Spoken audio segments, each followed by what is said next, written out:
Last night, Jared Cozart pitched 8 strong innings to lead the Astros to a much-needed victory, while George Springer took care of the offense with a 2-run bomb in the 3rd inning for his 13th home run of the season. Today, the series continues with the Rays as Jake Buchanan takes the hill for Houston in his Major League debut. Astros baseball starts right now on Comcast Sportsnet.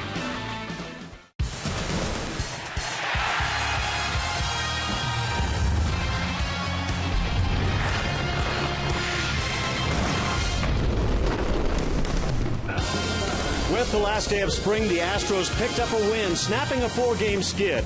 And now with the official beginning of summer, they look to heat it up here in Florida as they hit the pitch for Game 3 with the Tampa Bay Rays. Hi, everybody. Alan Ashby and Jeff Blum with you. Nice game for the club last night. Jared Cozart was very good. He got some offense. That came from George Springer primarily. And we've seen some big nights from George, but this was impressive. We've seen home runs like this in BP, but the one mistake that David Price made last night was on a changeup to George Springer, and he timed that thing up perfectly and hit a prodigious shot into the D-ring here at Tropicana Field. That is the furthest ring from home plate.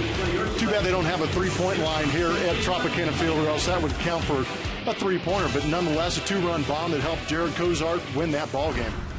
We mentioned Jared Cozart. He did it with a little help from his friends, too. Defensively, the Astros were great last night, and a number of guys pitching in. Well, Jared Cozart, for me, has strikeout stuff, but doesn't really go to that strikeout too often. He's not afraid to pitch to contact. When that ball's put in play, the Astros defense has been on their toes, and I think rightfully so, playing behind a guy like Cozart, anticipating those balls being put in play.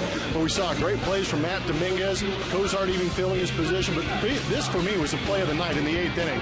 Castro bouncing out from behind home plate after getting beat up a little bit, getting that big caught stealing of Sean Rodriguez. And, of course, now we've got a legitimate first baseman. He looks pretty smooth over there, too. Coming up, Julia reports on the Astros pitching staff, including Jake Buchanan's Major League debut. So don't go away.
Astros and Rays going at it again in this 4-game series. The series has been evened up. The Astros taking one from the Rays last night. The guys in the booth talking about the defensive plays made last night. They came behind Jared Cozart, who made magic here at the Trop. Once again, he put on a show, scattered 6 hits, walking just one batter and showing a lot of maturity on the mound. Bo Porter talking about a nasty curveball to Kevin Kiermaier on a 3-2 count to strike him out and get him out of the 8th. Well, he threw 8 scoreless innings, which is exactly what Bo Porter wanted from his righty. The Astros bullpen really needing a day off, and other than closer Chad Qualls, they got it 2 nights ago. Bo Porter only being able to have 4 relievers on that night. But tonight they'll have 1 less reliever. That's because Paul Clemens has been optioned down to make room for right-hander Jake Buchanan, who will be making his major league debut in place of Brad Peacock. Peacock dealing with an illness and just not quite ready yet. Buchanan, though, he was in AAA, called up from here, and here's a look at some of his numbers where he's made 13 starts so far this season, a 3.54 ERA, and the number that stands out, that 10 walks. He's a sinker ball pitcher, throws a lot of strikes, and today working with Carlos Corporon behind the plate, who said he'll be trying to keep it light, keep those nerves down. If you haven't heard this story before, feels like you've heard the story, excuse me, Jared Cozart making his major league debut right here last season. Coming up, the Astros try to take a series lead over the Rays with the rookie on the mound, and they'll be rocking the rainbows. It's summertime, and the Astros is coming right up after this.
By Jack in the Box. Head to Jack in the Box for the new Jalapeno Ranch or Barbecue Ultimate Cheeseburgers at participating restaurants. And by AT&T UVerse TV. Find out what's possible with AT&T. Call 1-800-PICK-ATT. Mobilizing your world. Back here at the Trop in St. Petersburg, Florida, the Astros are in the mood for a victory today. The dancing routine is going on in the dugout. It is a throwback day to the 70s, and the Astros are sporting the rainbows once again. They had a big day in Seattle with the rainbows on. Certainly George Springer did. He had a couple of home runs wearing this uniform earlier in the year, and they'll try to duplicate that today. They'll have a new right-hander on the mound, Jake Buchanan, just called up as Brad Peacock has been ailing recently. That lineup for the Astros this afternoon, brought to you by Jack in the Box. We'll have Dexter Fowler in the top spot, followed by second baseman Jose Altuve, and in right field George Springer. Middle three, John Singleton's at first. At third, Matt Dominguez, and the DH today, Jason Castro. And the bottom three, catcher Carlos Corporon, Alex Presley in left, and shortstop Marwin Gonzalez. On the mound for the Tampa Bay Rays, it's going to be Jake Odorizzi. Big right-hander, making his 15th start in the season. 2-7 on the season. 7 home runs allowed. He's going to feature a fastball, curveball, slider. He's got a changeup, and that changeup he learned from his teammate Alex Cobb. A little bit of a split slash changeup. Good movement on it. Good depth. Throws it about 23% of the time. Now Jake Odorizzi goes at it for Tampa Bay. You can see yes, some made-up uniforms for the Rays. They didn't exist in the 1970s. They didn't start until 1998. Some of those guys sporting the hot unis this afternoon is going to be Brandon Guyer in left, Desmond Jennings in center, Kevin Kiermaier in right field. Around the infield, Evan Longoria third, Yunel Escobar at short, Ben Zobrist back at second base, James Loney at first base, Ryan Hannigan working with Odorizzi. Well, a couple of the youngsters go to the mound today. It is game 3 of this 4-game set. On the season, Tampa Bay has won 3 of the 5 games, so the Astros trying to get back even on the season series. And one final game will be played tomorrow afternoon. Scott Feldman, or rather Dallas Keuchel, goes to the mound against former Astro left-hander Eric Bedard. And the first pitch of the afternoon, fastball just under the knees.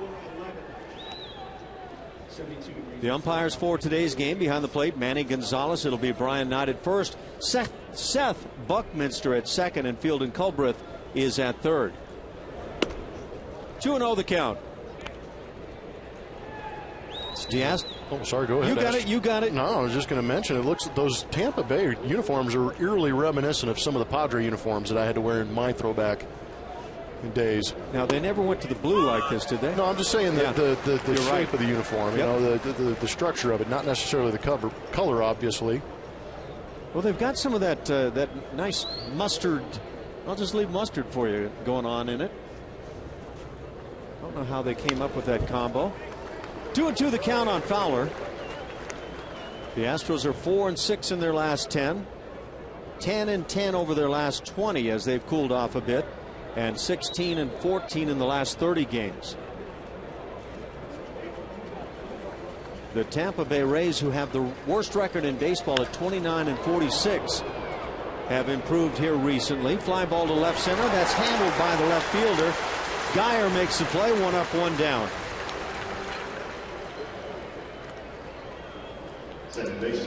Inside the Game is brought to you by Comcast Business. Doing a lot of talking about this youngster right here, Jose Altuve, putting up some fantastic numbers. You can see that line on the bottom. First Astro to reach 100 hits before his 300th at bat since Lance Berkman in 2008. Pretty solid numbers, and you saw that clip in the open where he's hitting 477 over the last 12 games. That's how you speed things up a little bit. 3 more hits last night for Jose. Trailing only Robinson Cano in terms of batting average in the American League, just a point behind. Ground ball to short. He's going to be quick down the line. Good strong throw to get him. And 2 outs here in the first inning.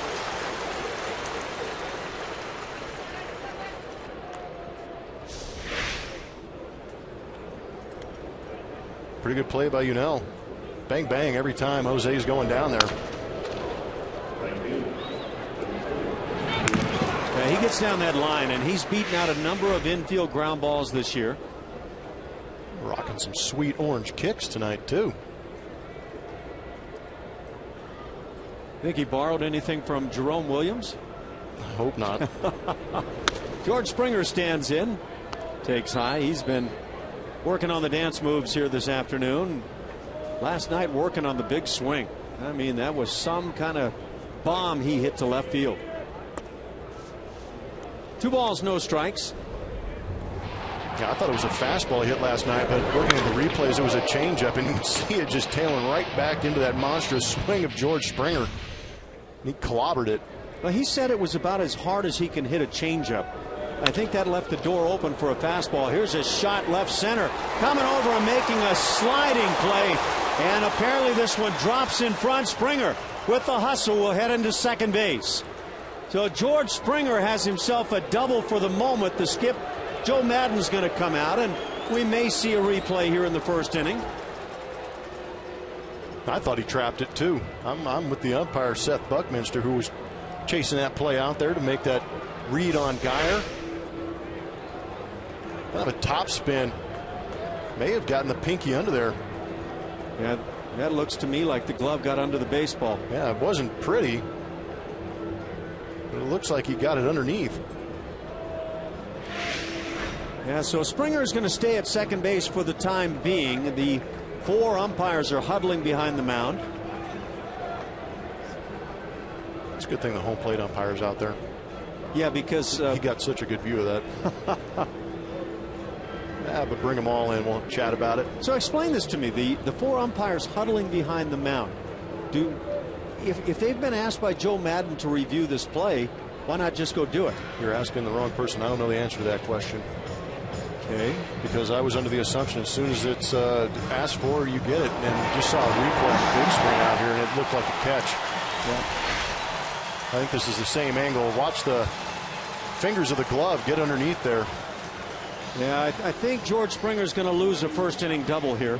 By the way, that's the question that Jerry Blancas asked me to ask you today. So, if that was a catch? Yeah, it was. He saw that coming. Can't imagine this taking a long time.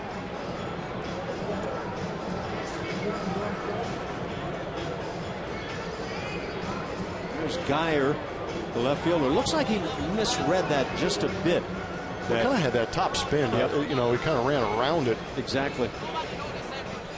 That George Springer line drive top spin, like a tennis ball with the top spin, wanting to come back down to earth. Umpires are done with the review from New York, and it will be an out. So it'll be a 1-2-3 first inning. George Springer has lost himself a double, and Jake Odorizzi gets through with a 1-2-3 frame. Scoreless after a half an inning.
Half of the first inning. And the starting lineup for the Tampa Bay Rays of Joe Maddon will be Desmond Jennings in the top spot. He's in center, followed by second baseman Ben Zobrist and right fielder Kevin Kiermaier. Middle three, third baseman Evan Longoria, James Loney at first, and left fielder Brandon Geyer, who made that fine but disputed play in left field. And the bottom three, the DH, Matt Joyce, Yunel Escobar at short, and doing the catching is Ryan Hannigan. And the first pitch of the major league career for Jake Buchanan, pumped right in for a called strike. Again, major league debut for Jake Buchanan. Just called up for today's start. Picked up his 6th win of the season after going 7 innings, allowing 5 runs, 4 of those earned on 5 hits in his last start, a 13-9 win over Las Vegas. And had a season high 103 pitches in that one. Good slider. He's out in front 0-2. He's a 24-year-old. Brad Peacock has been quite sick here in the past few days. So Peacock missing the start this afternoon. And to make room on the 40-man roster, the Astros placed Jose Cisnero, the right-handed pitcher, on the 60-day DL. Ground ball hit to short. Gonzalez with the play, and out number 1. Well, it's only fitting that Jake gets a ground ball. Down in OKC, you can see his numbers, having a decent year, 6-4, 3.54. And he's not going to dazzle you. What you saw on that first at bat against Desmond Jennings, 88-mile-an-hour fastball. He's going to work both sides of the plate, sink it a little bit. A little bit of a slider, changeup, but he is a ground ball machine. Become the 4th Astros player and 2nd pitcher this year to make their major league debut. So with 1 out, it brings up Ben Zobrist, who got the day off yesterday. The switch hitter takes a strike. Buchanan pitched in 3 games with the big league club this spring. He was a non-roster invitee. He allowed 3 runs in 3 1/3 innings. Struck out 3, didn't walk anybody. So you anticipate with Buchanan, guy who'll get the ground balls, not walk hitters. Falls behind 2-1. He's 32-36 lifetime in the minor leagues and a 3.94 ERA. Good changeup, or I guess just a little off of the fastball. Looked like Zobrist was out in front.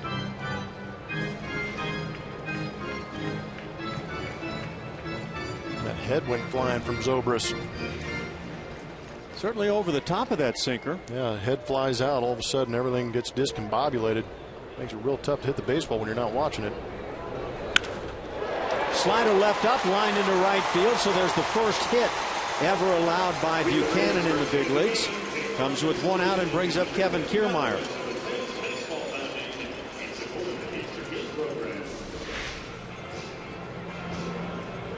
A little bit better job of keeping your nose down on the ball. Zobrist making the adjustment, but Buchanan also helping him out by throwing him a hanging slider.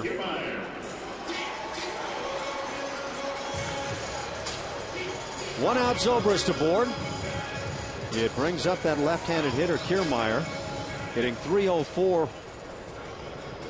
Hasn't been up a long time with Tampa Bay.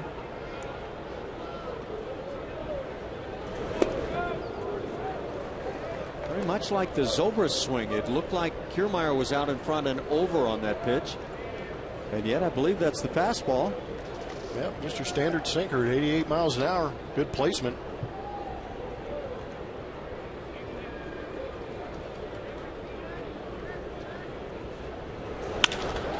Pitch is lined into the gap in right center field. Springer can't get there. It goes to the wall. Zobrist around third, being waved home. Relay to the plate, not in time. It's an RBI double for Kevin Kiermaier, and Tampa Bay takes an early 1-0 lead. Looks like the Tampa Bay Rays are going to try and buck a trend that they've been having against guys they face for the first time. They've lost 8 of their last 10 games when facing a starting pitcher making his major league debut. But right here, a couple of mistakes from Jake Buchanan getting ripped. This ball shot into the gap. Zobrist on his horse.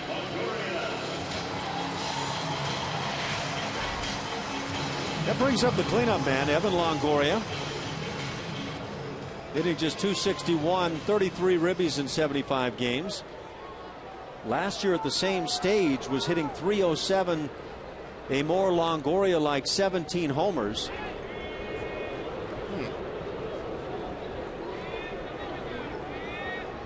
That all you got to say for yourself? That was a curious move. That was almost a balk move.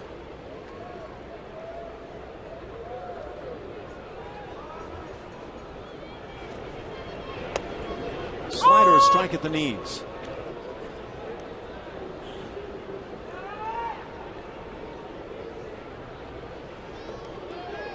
So the Astros get another peek at one of the youngsters from the minor leagues.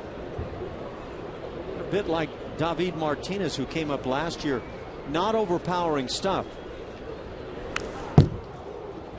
90 on the heater, fouled back, 0-2.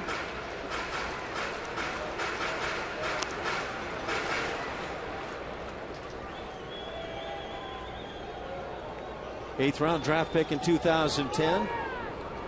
All-star in the Cal League. as well as the Texas League.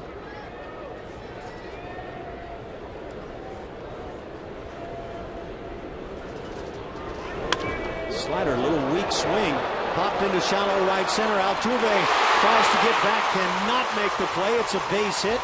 Moving into third base is Kiermaier. It's a single for Evan Longoria, third consecutive hit against the young right-hander for Houston. Valiant effort from Altuve. Just alligator armed it a little bit. Tough judging the flight of that ball when you're running backwards like that. Feels he should have made that play. So Buchanan now has runners at the corners, just one out, a run in. James Loney comes to the plate.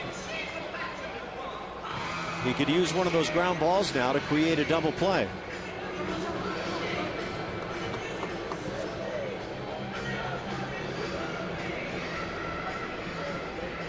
Loney, that Houston area product, hitting .277.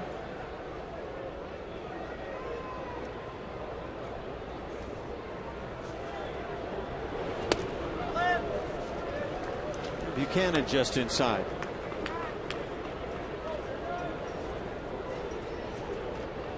Loney has 3 hits here in the series, 3 for 8, and has scored a run.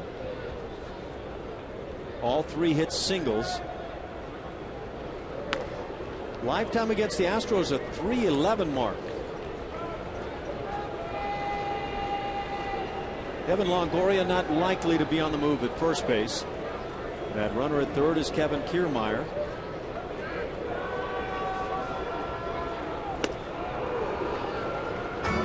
A ball and a strike.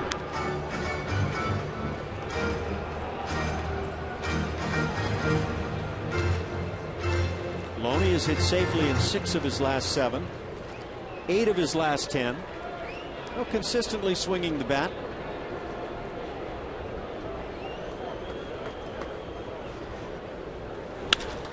Lines one into center field. 4th consecutive hit for the Rays. Makes it 2-0. Scooting into third is Longoria. RBI single Loney. And Tampa Bay not having much in the way of problems here in the first. We'll bring out Brent Strom. Got 4 hits in a row now for the Tampa Bay Rays. Only one of them not hit very hard. The other 3 have been hit pretty well. It seems there's decent run on that fastball, but not much depth to it. What you want to try and create is a little more depth, have that ball dropping down in the zone, but everything flattening out right now for Jake Buchanan. Maybe a little excited, overthrowing that sinker a little bit, but when he leaves that ball out over the plate, thus far the Tampa Bay Rays have been ready to hack. Plummer, what do you recall most from your major league debut? All the hits and RBIs that you picked up. Yeah, and we won. Yeah, a good friend of mine, Jeremy Powell, threw a complete game against the San Diego Padres.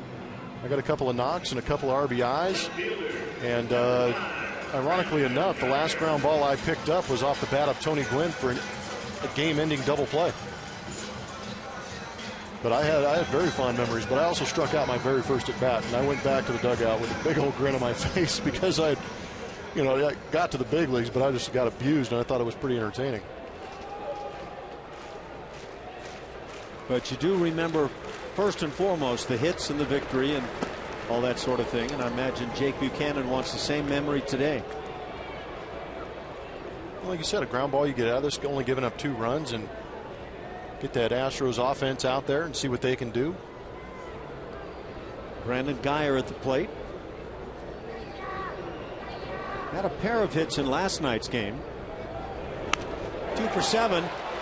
Bunts one toward the mound, and now the throw to first base after very alertly Buchanan freezing the runner at third base. That was a great play.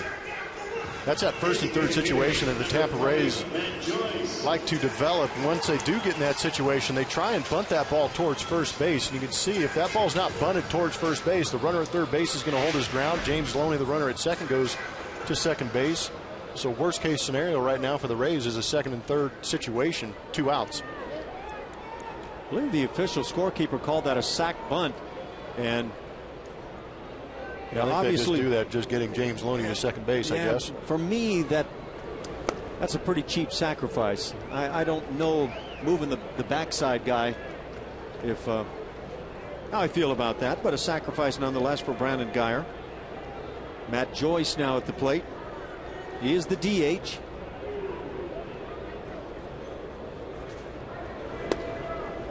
Backdoor slider. It's a ball and a strike.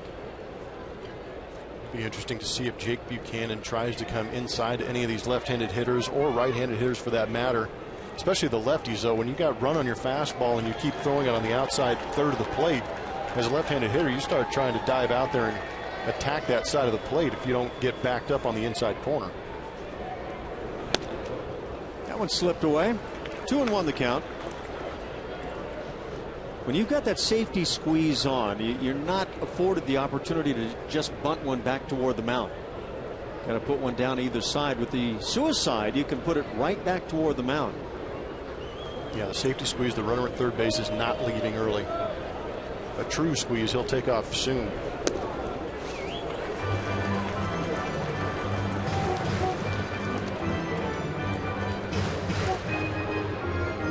Three and 1 the count now on Joyce. Shortstop Yunel Escobar waits on deck.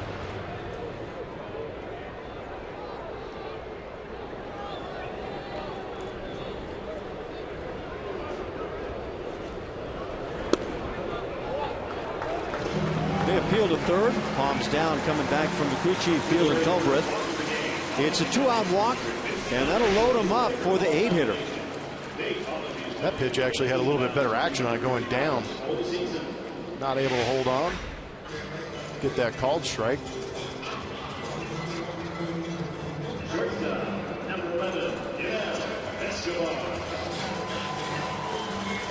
So the 8th hitter of the inning for Tampa Bay as they lead it 2-0, and Jake Buchanan trying to keep it right here.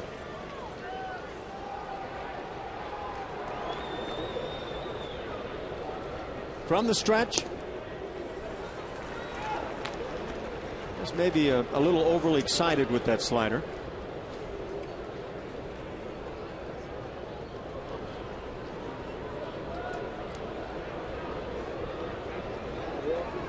Carlos Corporon behind the plate today. Hit on the ground. Singleton with the play. He'll feed on to Buchanan. And that'll do it for the Rays in the first. They pick up 2 and leave 3. 2-0 Tampa Bay.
All-Star game will be played on Tuesday, July 15th at Target Field.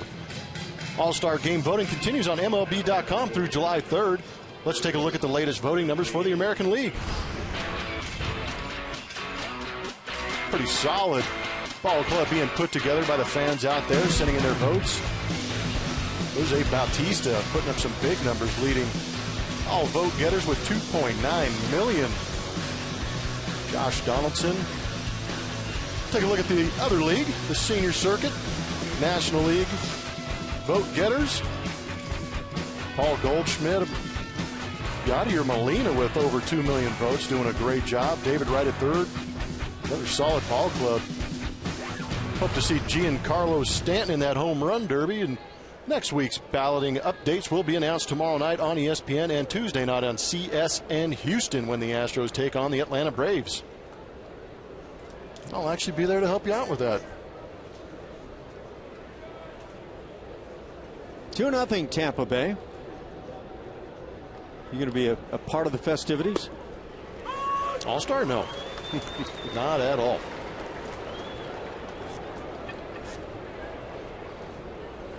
Cleanup man John Singleton leading off here in the second inning.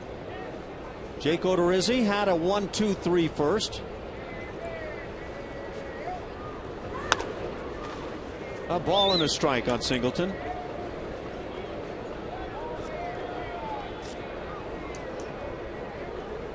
Singleton has seen that batting average slide a bit down to .213. Out in front, chops one on the right side. It's the shortstop with the shift on making the play. 6-3 retiring Singleton. It's a changeup Odorizzi has been working on. Stole that from his buddy Alex Cobb on the Tampa Bay pitching staff. Pretty good move too. We saw a great one from Alex Cobb back in Houston. Serious splitter looking pitch. Very much like that thrown by Masahiro Tanaka now with the Yankees having a terrific season. Matt Dominguez has 10 bombs on the year. Driving in 34 for the club. Ooh, 69 on the breaking ball. That is Oswald. Dialing it down.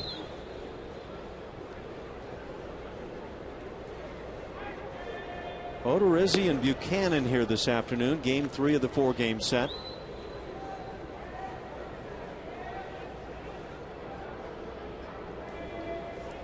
Matt Dominguez has had a quiet series, 0 for 7.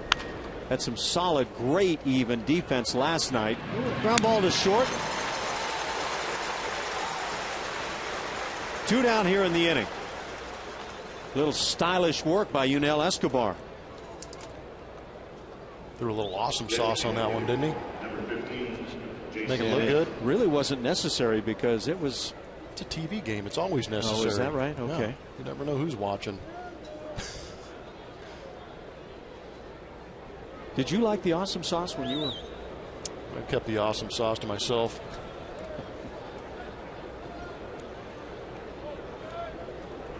That awesome. I was too concerned with actually completing the play. Yeah. I didn't have time to spread the sauce all over it. Jason Castro at the plate. Hitting .221 on the year. Just can't quite get it on the tracks this year. A lot of at bats where you get the sense that Jason feels like he's getting some tough calls on him. 1 for 4 in last night's game after an 0 for 3 opener in the series. And the count at 0-2.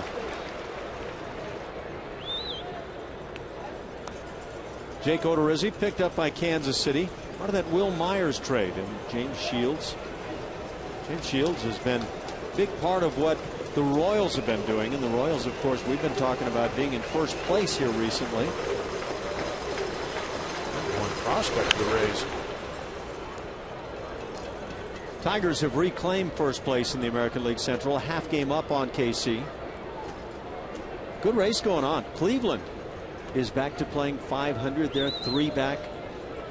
White Sox, they're 4 games under 500 and yet just 5 back, tied with Minnesota.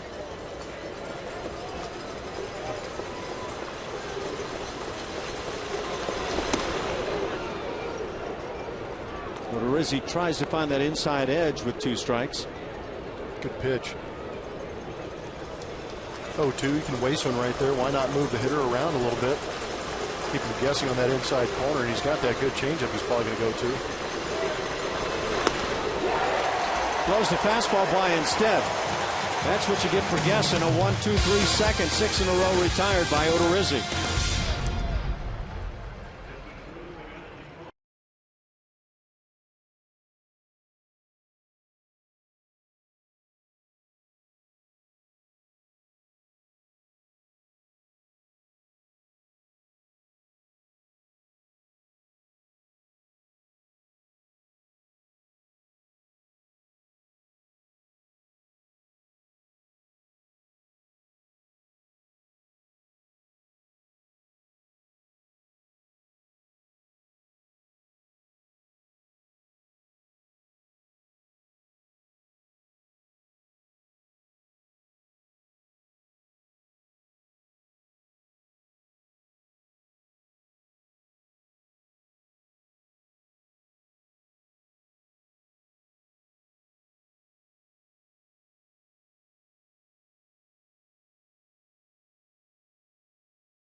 Nothing. Rays right-hander Jake Buchanan making his major league debut, and not a lot of notice, but has family in town. You see this.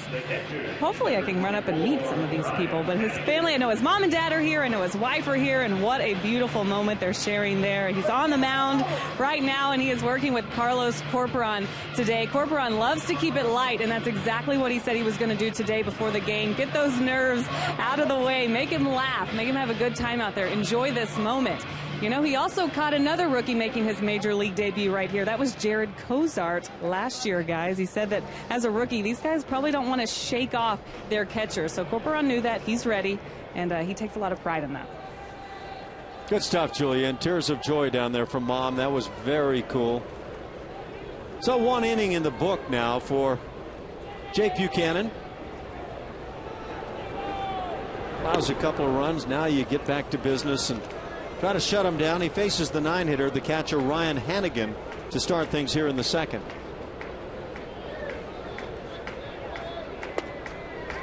Strike to the knees, a ball and a strike.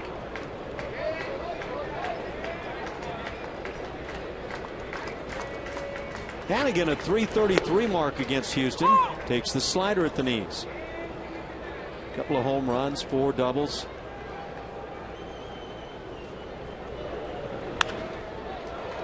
That ground ball will back up Dominguez. Long throw, and a good one as he gets his first man here in the inning. 1 out in the second.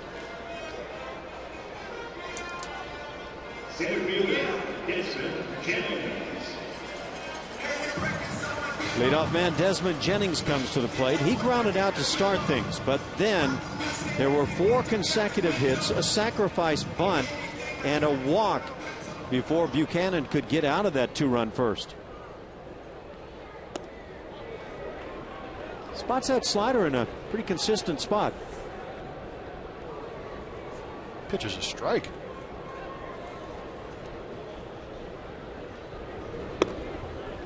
Runs the fastball inside. The appeal does not yield the swing.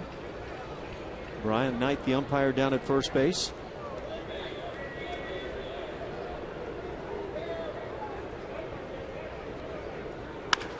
Fastball laced into left field and back over the head of Presley. That's a base hit off the wall. Digging for second, Jennings. He'll make it as the throw comes in offline. A 1-out double for Jennings in the second. And hit number 5 against Buchanan. It's quite the initiation. Tampa Bay Rays are putting on Buchanan right now. A couple of close calls don't go Buchanan's way. Just pumps a fastball in there, 2-0. Desmond Jennings puts it on a line off the left field wall. 17 doubles for Jennings.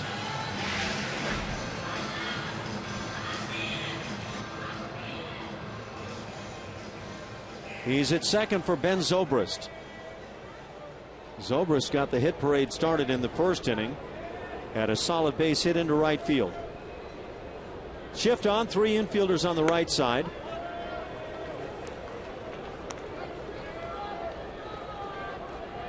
Jennings definitely a threat to run. He's stolen 12 in 15 tries.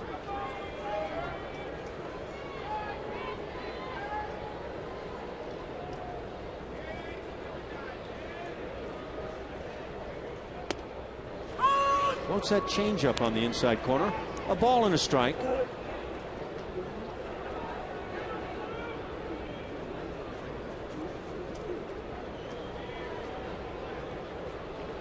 With that base hit in the first, 1 for 5 in the series now for Zobrist. Makes his bat and breaks it in fashionable style as that barrel in flies on down past first base. Oh, that's crazy. You don't see an Ash bat break like that too often. Split the barrel in half. How do you go about determining ash from maple or whatever? Grains. It's pretty odd. I mean, the visual, you can see the grains on the bat. Those are the lines going down the length of the bat. Maple bats do not have those same grains.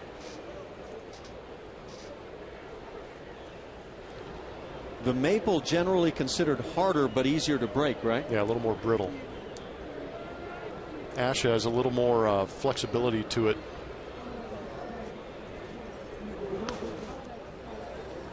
1-2 misses inside. What was your preference? I was an ash bat swinger. But of course, you know, my first 7 or 8 years of my career, I didn't have the opportunity to swing the maple until the latter half of it. They were good for BP because they didn't splinter. The ash bats would splinter and you'd have to throw it away. That's why a lot of the hitters used to tape the barrel end of the bat. You could use one. You could use one for weeks once you taped it up.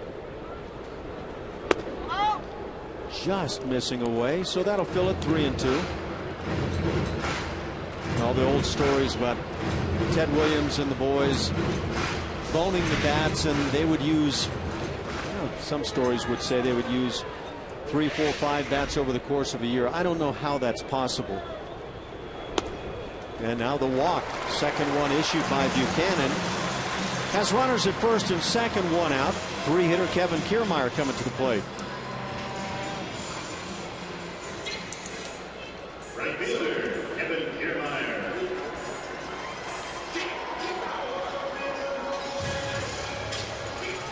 Kiermaier had a base hit and an RBI in the first.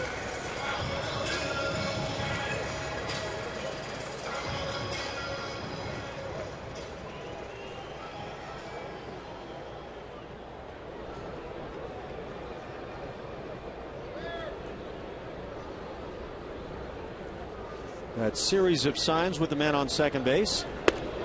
And the pitch in for a strike.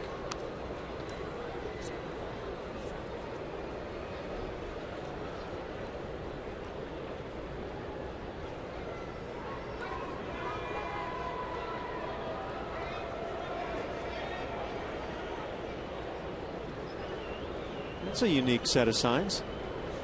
Maybe changing signs with that first set. Pitch outside. Thoughts of throwing to second by Corcoran. Did you have opportunities to see where situations where catchers might be able to change the series that they were using and then give the signs? I'm not sure I understand. In other words, instead of a series of signs that might be second sign or first sign after 2, where the catcher had a way of indicating we're going to this set of signs. Oh, if they swiped or if they called timeout, and he touched a certain part of his mask or chest protector, that might mean that he's going to a different place. But that was a rare occasion. Notice that Corcoran is pointing to the inner thighs before giving the series of numbers. Ground ball hit to second. That'll move the runners up. Out number 2 in the inning. Runners at second and third now for Evan Longoria. Come out to Minute Maid Park to celebrate Orbit's birthday weekend, June 27th through the 29th, presented by Coca-Cola, Minute Maid, and Kroger on Saturday, June 28th. Your Astros take on the Tigers at 3:20 p.m. and 10,000 fans will receive an Orbit Rainbow jersey. Visit Astros.com or call 1-877-9-ASTROS.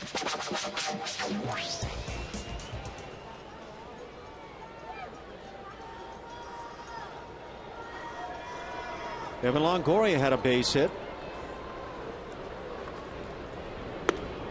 And he takes a strike. Longoria hit the little pop fly over the head of Altuve. Jose coming up just shy in that sliding effort to make the play.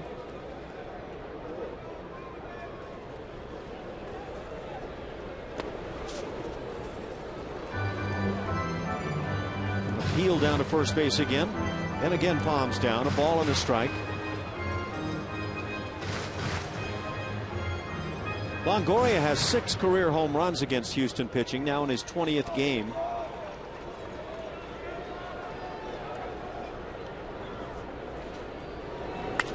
Slider lifted down the right side, slicing at the line, and drops foul. Of the 10 home runs hit by Longoria this year, 7 have been right here in St. Pete.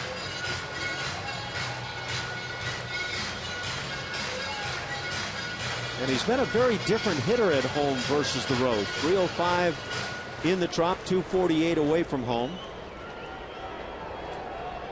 A lot of people will say it's not a good ballpark for hitting because maybe the lights aren't that great here. Pitch popped up into center field. Fowler just drifting in toward right center a bit. He'll make the catch, and that'll do it for the Rays in the second. No runs on a hit. They strand a pair. 2-0 Tampa Bay.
Brought to you by M.D. Anderson, making cancer history.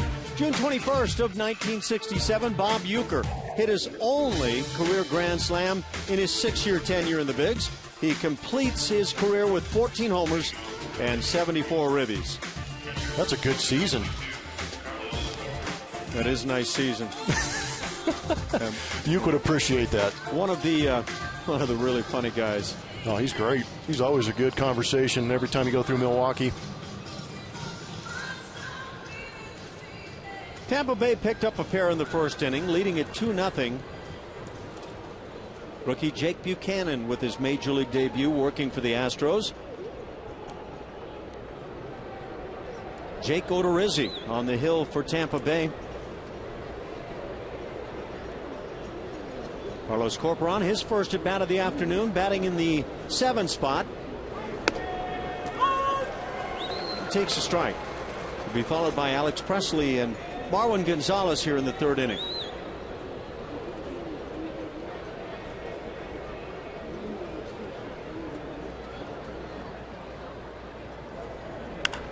Breaking ball hit in the air to center. Jennings drifts back just to the edge of the warning track. He'll make the catch, and out number 1.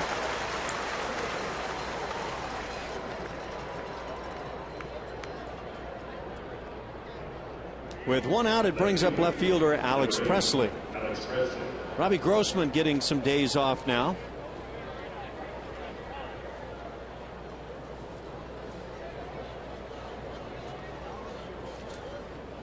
The Astros start the day at 33-42, 9 games under 500. The Oakland A's lead the division. They're 6 games in front of second place Los Angeles now. The Angels 6 games over 500. But keep in mind, the Oakland A's, the best record in baseball, 46-28. The Angels, Mariners, Rangers, and Astros following in the division.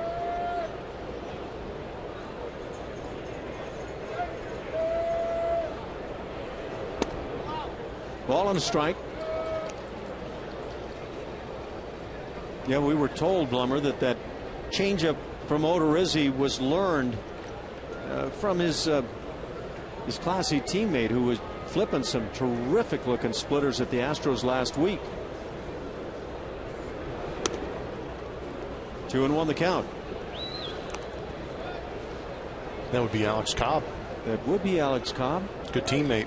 Cobb had a, call it a splitter because I think that's what he was throwing, that was nearly unhittable on the night.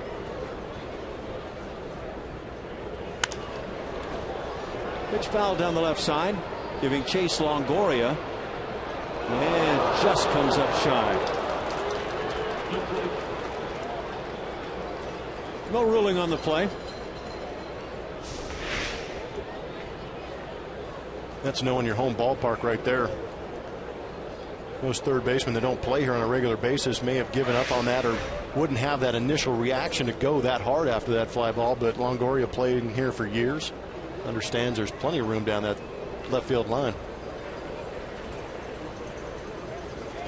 Longoria didn't appear to be all that pleased with himself.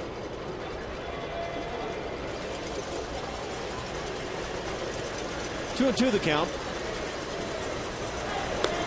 A fastball taken right at the knees. Caught looking is Presley. Second strikeout for Odorizzi. 2 outs here in the third. Trying to get that inside corner. This one just leaped back over the middle of the plate. Nonetheless, locked up Alex Presley.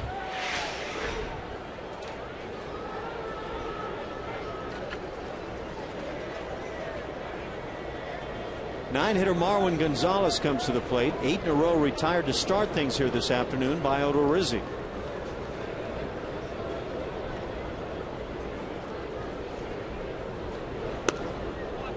He really does flip that slow curveball.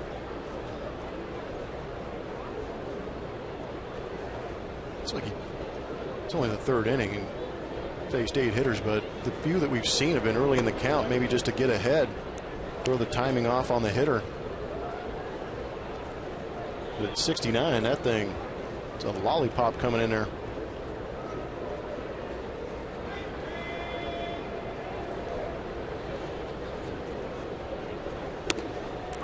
Two and one the count. That fastball right at the knees. What'd you think when you were playing third base behind Oswalt and he flipped that slow curveball to a big right-hand hitter? Sheer panic. I would go into my Jonathan Quick stance and try and just knock it down. Ground ball right side, handled at first by Loney. He'll feed on to Odorizzi, and another 1-2-3 inning. 9 straight retired by the Tampa Bay right-hander. 2-0 Rays.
To look forward to Miller time later in tonight's game, brought to you by Miller Lite.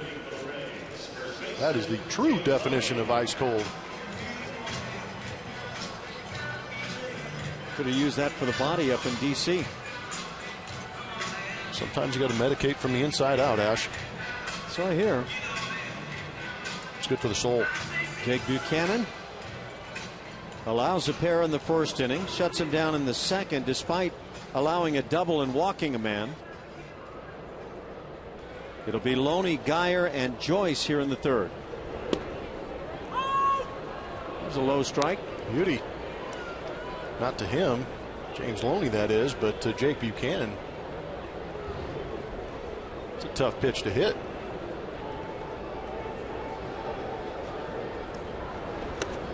A swing and a miss on the slider. It is a throwback uniform day here in St. Pete. Go back to the 1970s. Turning back the clocks. bring back fond memories for you, Ash? Yeah, some. Yeah, I came to the Astros in 1979, and it was the last year of this particular uniform, the one that had the number on the right leg. Wore it on the road. Didn't even bother wearing grays on the road. Really? Yep. Little pop back of shortstop. Coming on is Presley to make a nice running grab. Yeah, we didn't find a whole lot of teams wore the orange and gold like that. Oh, yeah. Ash, pretty gutsy going up there with just the skull cap on. I like it. Well, that was kind of back in the day when, yeah, I don't know. How about the white shoes? That's one thing I did not get to do in the big leagues, is wear the white kicks. Severely disappointed. I think I could have rocked those. I went Billy White Shoes Johnson apparently on that afternoon. Nice. That good 70s stash, too. That would be one way to describe it. I'm not sure the way I would go. Brandon Guyer at the plate, laid down a sacrifice bunt. Had runners at first and third and one out.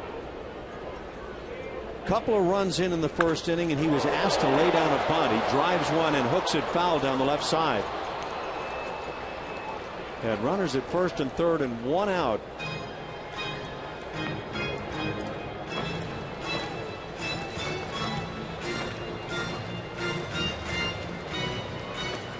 There's Joe Madden, one of those managers who is very willing to do the unexpected. Yeah, he's an entertaining guy. They have some pretty good themed road trips. Yep. 3-1 to count. Of course, the Astros followed suit last year with the trip to Toronto, where the, what do they call them, the sweaters, the hockey sweaters were worn. Ground ball to short. Right there is Marwin. Throw on to first base, out number 2 here in the third. A great time to check in with Julia. Hey, Ash, we want to remind those watching to also log on to csnhouston.com and check out Astros In-Game Live, where you can follow the action like never before. Also vote for Player of the Game. Winner will be revealed during Astros Post-Game Live.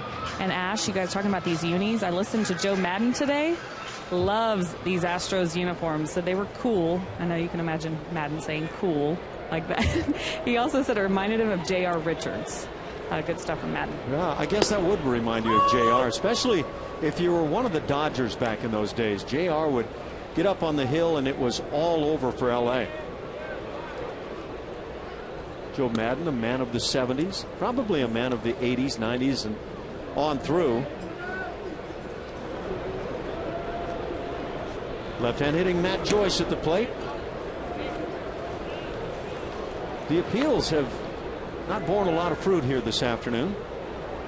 2-1 the count.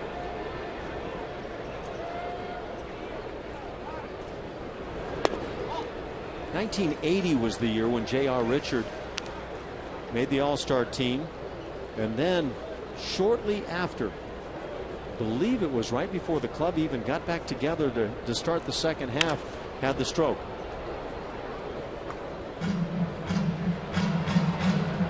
And he was on top of his game. That was the year that Nolan Ryan came to join Houston. So Nolan Ryan and J.R. Richard, the power pitchers, were part of the staff. Joe Niekro was starting to put together 20-win seasons.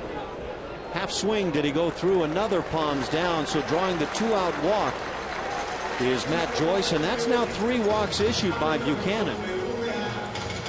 That's really not his MO, is it? Walk. There's a good chance you're going to get a fastball if you face Nolan Ryan and JR back-to-back days in the series, huh?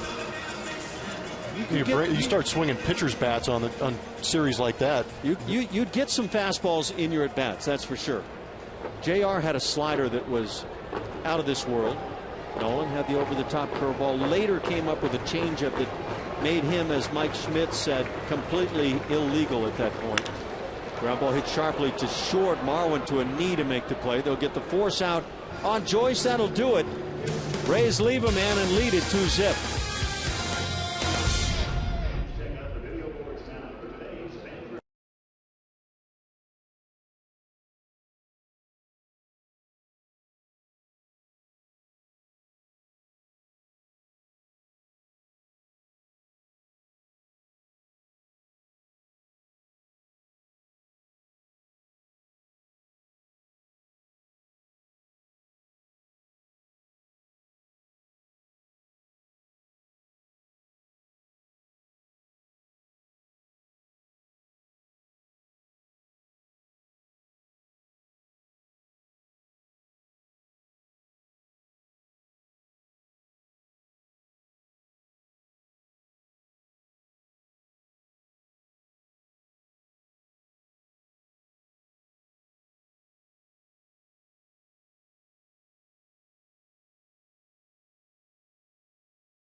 Astros.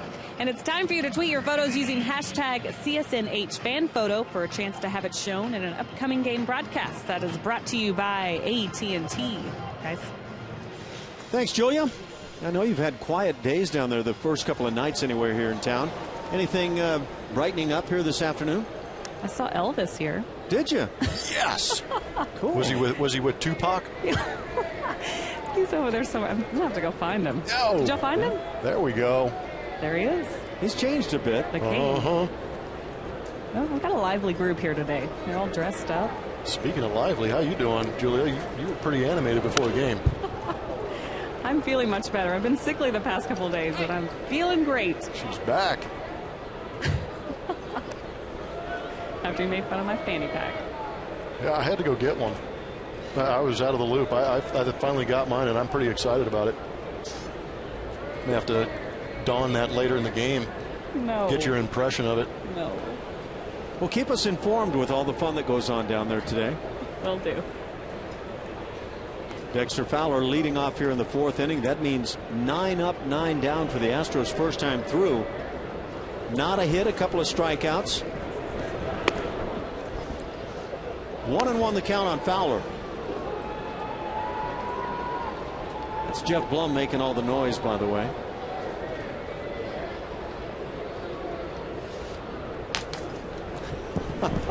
And plenty more coming. Sorry, yeah, it's bad knees. You can't make fun of my knees, man. They hurt. Have you noticed that cough button over there? Yeah. You use it for other reasons, huh?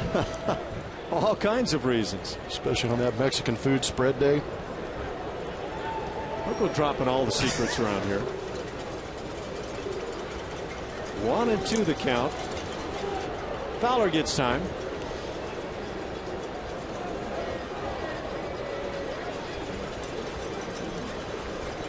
Dexter hitting .278. Hits one in the air to center field. Easy is drifting back to make the play. Is Jennings, and out number 1. And here you go. This is for Julia. I was jealous. We saw the picture at DC, so now you get the fanny pack. You can put it on the hip. Take it off. Well, how about my rappelling ring right here that I could go up on the catwalk now? Is that rad? Look at that front, side. This thing is incredibly versatile, Julia. I had no idea. I stopped wearing it in '95. I don't know. Not bad. Oh, see? Look at that. You are a trendsetter. Appreciate the advice. This is so embarrassing. This is incredible. So all my pens, my phone in here. Jose Altuve batting with 1 out here in the fourth inning. I got your back somewhat, Julia. I thought Thanks, you were. Ash. I thought you were nothing but precious in those days. You got real quiet up there. Well, not much I could add to all of that. I think he's a little nervous seeing me with a fanny pack on. Standing that close to me, yes. Altuve shows bunt and takes a strike. A ball and a strike. Jose grounded out to shortstop in the first. Some people are a little shy of clowns. Fanny packs kind of do it to me. Hit sharply off the leg of Odorizzi, digging down the line. Altuve has another knock. Jose Altuve picks up number 102 on the year, leads the major leagues. And broke up a no-hitter. Not a boy, Altuve. Who else would you expect?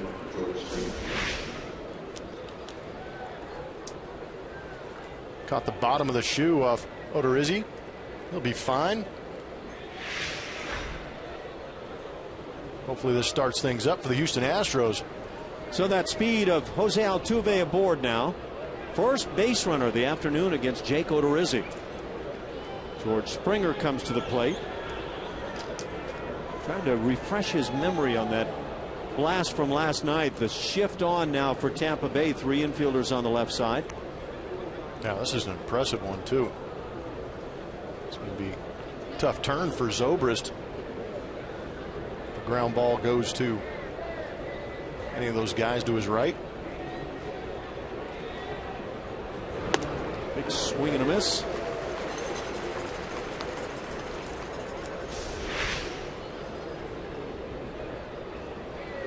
Big swing. You got to love that if you're an Astros fan. After seeing what he did last night, keep taking that big swing just in case you connect. Awfully entertaining when the ball travels that far.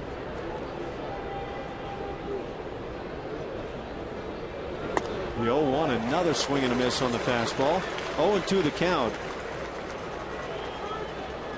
They listed that home run last night at 438 feet. I don't know. Well, it's where the ball stopped. Yeah. Let it come back down to earth, and it's way beyond that figure. I mean, 438 gets out by 2 feet in center field in Houston. Half swing, they appeal, and another palms down.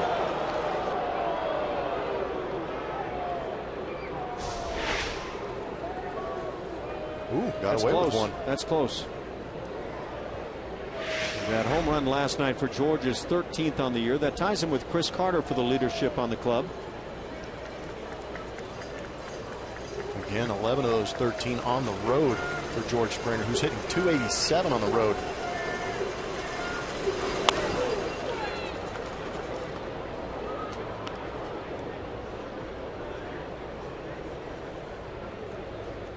Hasn't had a lot of success against Tampa Bay either. Hitting 105 with the first inning line out to left field. Hit the ball sharply. He's now 2 for 20, so an even 100 for George. A lot of strikeouts in there too, right? Against Tampa Bay, 12 times in 20 at bats he has struck out. That's pretty impressive.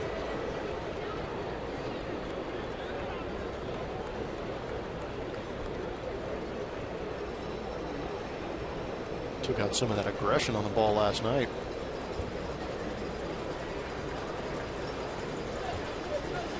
He had 9 strikeouts in the recently played 3-game series in Houston. And now 3-2 the count. Jose Altuve leading the league in stolen bases, still at first base.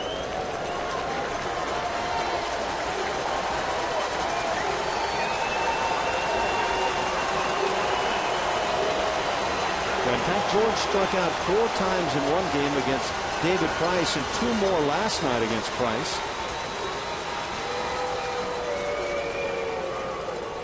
Back to the back of the mound is Odorizzi.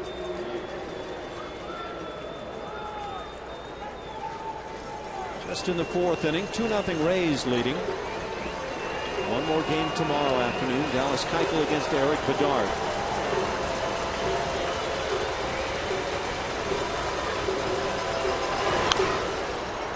Springer gets a piece of that high heat. It's a good thing that pitch was at the top of the zone. A little bit lower. Might have been a laser in one of the gaps out here at Tropicana Field.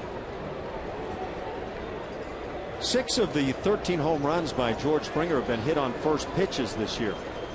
Nelson Cruz is the guy leading in that category. He has 8 on first pitches.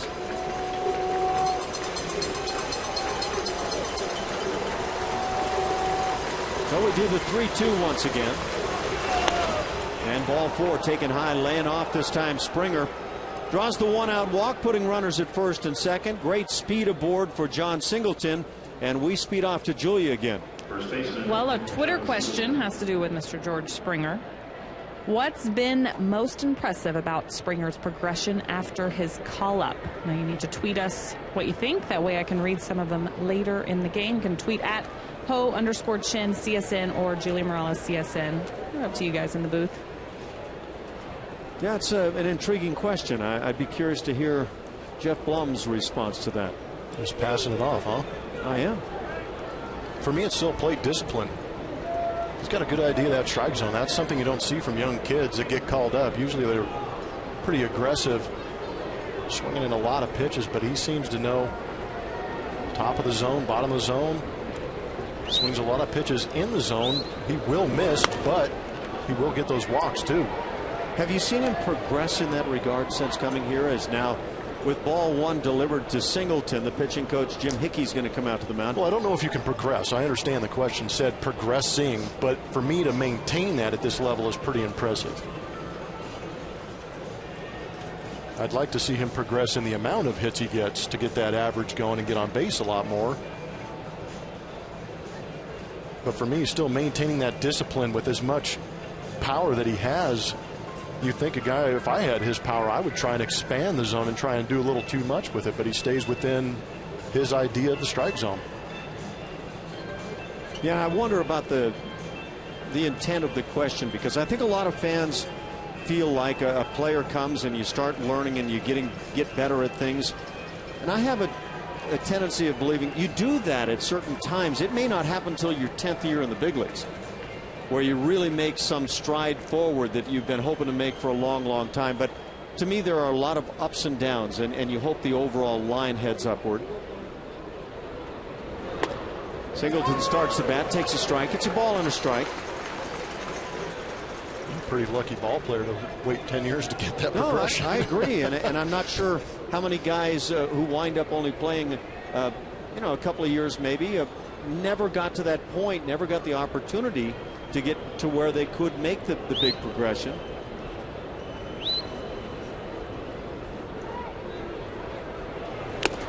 Look at that swing. Could be his dance moves progressed in that area. I didn't anticipate the moves being so good. Wow. Big swing. You know, we always talk about the huge spring by George Springer. I'm not sure bat speed. Who wins the bat speed war between Springer and Singleton? I'm not sure.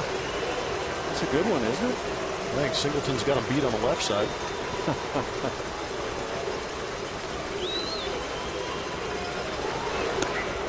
2-2 the count. It's a way to get out there on that limb.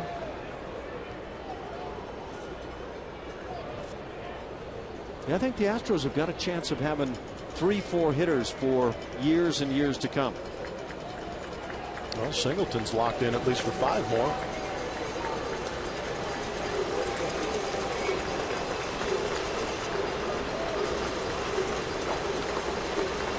Runners lead from first and second.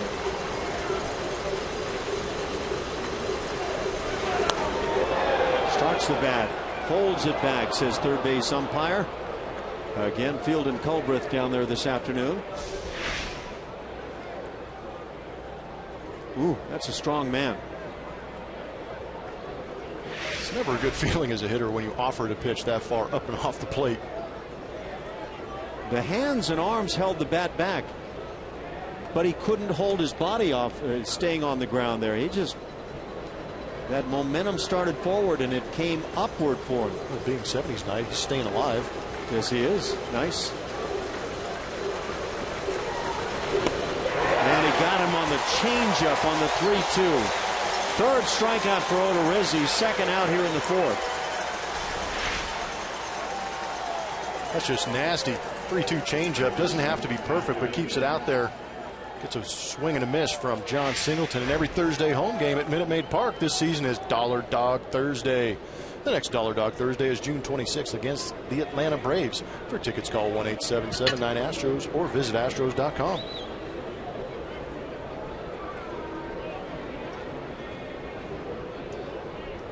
I'm ready for some of that. I think I'm going to have to leave Brownie in the booth for one of those innings and go get a couple $1 hot dogs. Think he'll mind? Not a bit. Nice. Matt Dominguez stands in. Grounded to shortstop. That came in the second inning. Just one Houston hit picked up by Jose Altuve, infield style here. One out in the fourth.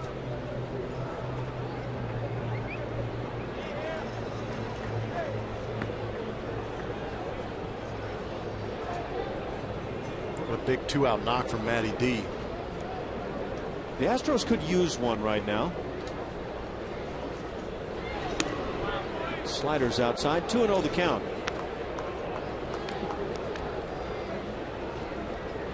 That ground out for Dominguez in the second inning, 0 for his last 10.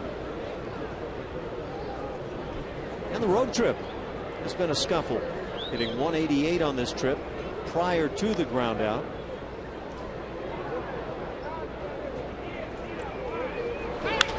Slider hit in the air, not deep, Fairly deep out toward the track in left center field. That'll be hauled in by Jennings, and that'll do it for Houston. No runs a hit. They get a walk and leave a pair. 2-0 Rays.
We turn back the clock with Mr. Jeff Blum.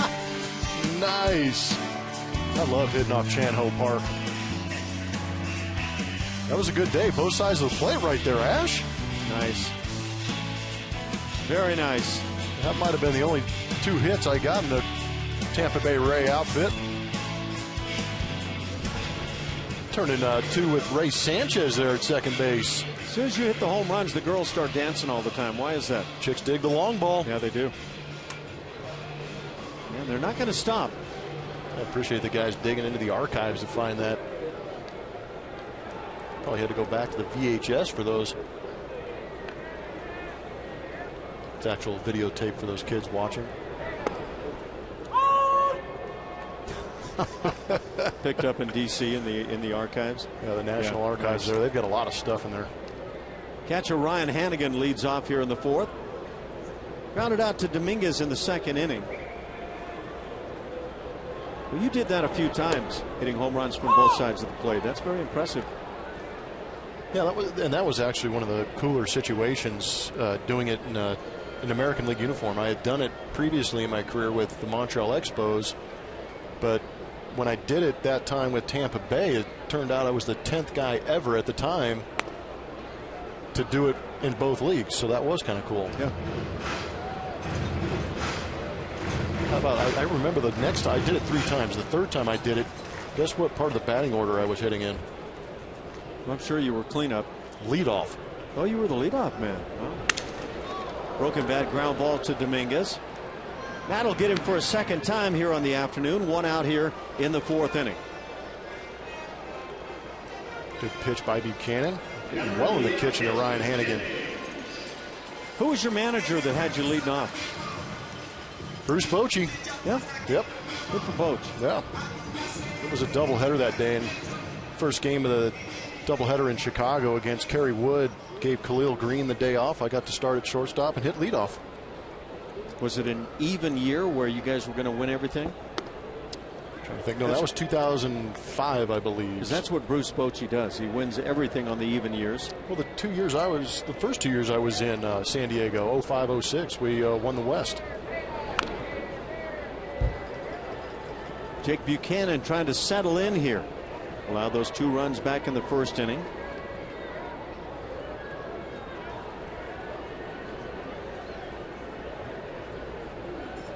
You guys have Kevin Brown at that time?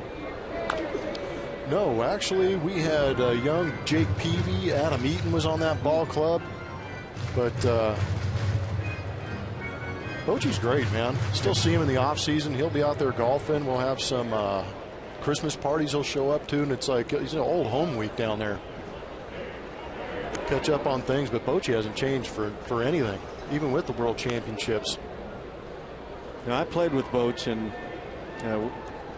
very much enjoyed his company. Funny guy. Real funny. Fastball grounded right past the mound into center field. One out single for Desmond Jennings. His second hit of the night, has a single and a double.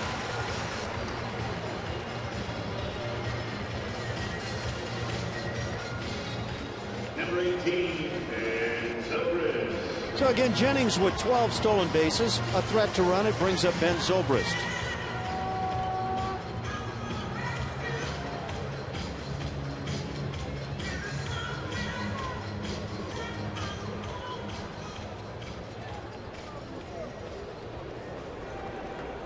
Former farmhand for the Astros. 33 years of age now. Drives one and hooks it down the right field side, deep but way foul. Say something crazy here, but I think the Tampa Bay Rays are seeing the ball pretty good off Jake Buchanan. They had 4 consecutive hits in the first inning. 6 overall now.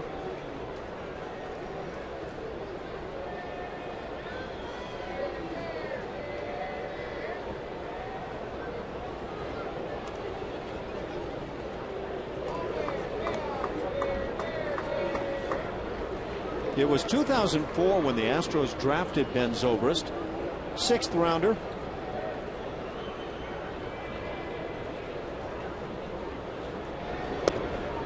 Strike at the knees, 0-2 the count.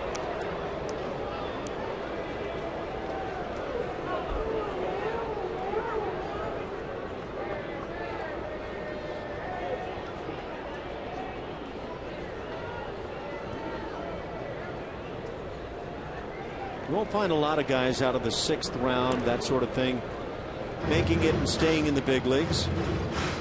Clearly a nice story with Ben Zobrist.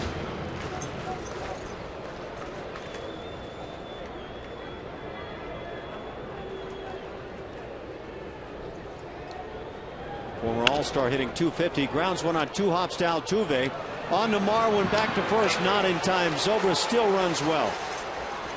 It's a fielder's choice, 4-6 erasing Jennings, and 2 outs here in the inning. See Altuve really making sure he made a strong throw to second base to get that lead runner. Having some issues up the middle on these turns. Good hop to turn on.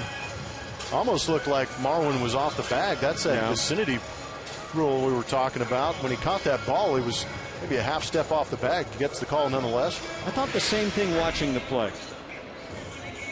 Better go easy on that vacancy of the bag. You just don't want to make it too obvious. Umpires will give you some leeway on those plays at second base when you're turning double plays, but you get a little too far off there, they're going to hold their ground and make the call.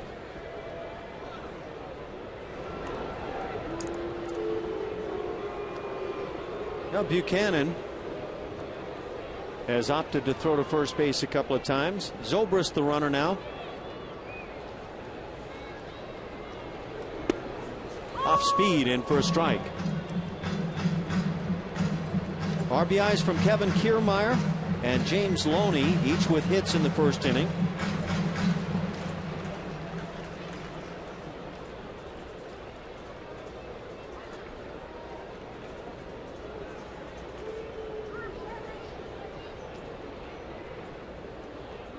Major League debut. Jake Buchanan, fresh up from AAA, 24 years of age.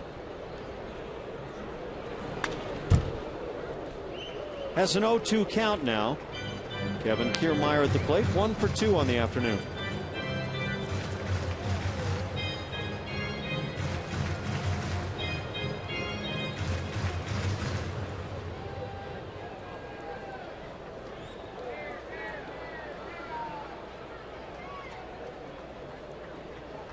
Kiermaier actually a 31st round pick. Holds off on that breaking ball in the dirt. That in 2010.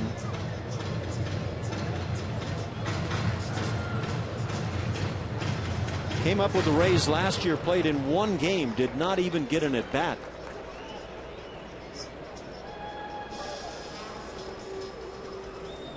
Now just in his 28th major league game. Again, that throw over.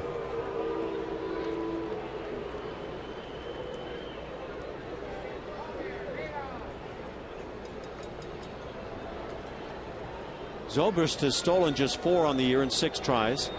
He goes, no bluffs. Little chopper will kick foul on the first base side.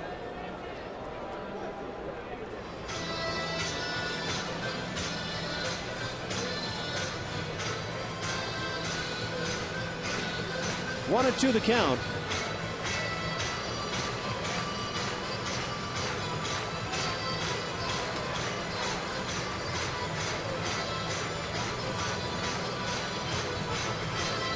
Well, you can see the uniforms, very different. Turn back to clock day here in St. Petersburg. I guess the Rays just trying to figure out what the jerseys might have looked like in the 70s. Which is fouled, and that beats up Manny Gonzalez, the home plate umpire. I'm not sure if I want to watch this replay or not. He's in a bad position already, and then, oof. That was more of an inner thigh burger there, I think. Multiple points of contact.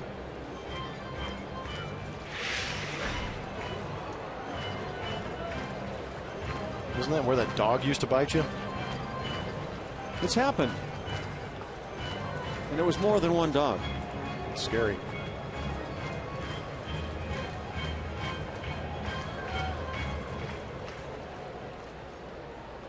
Back in the day, the old tough crusty ones would have said tape an aspirin to it, rub some dirt on it.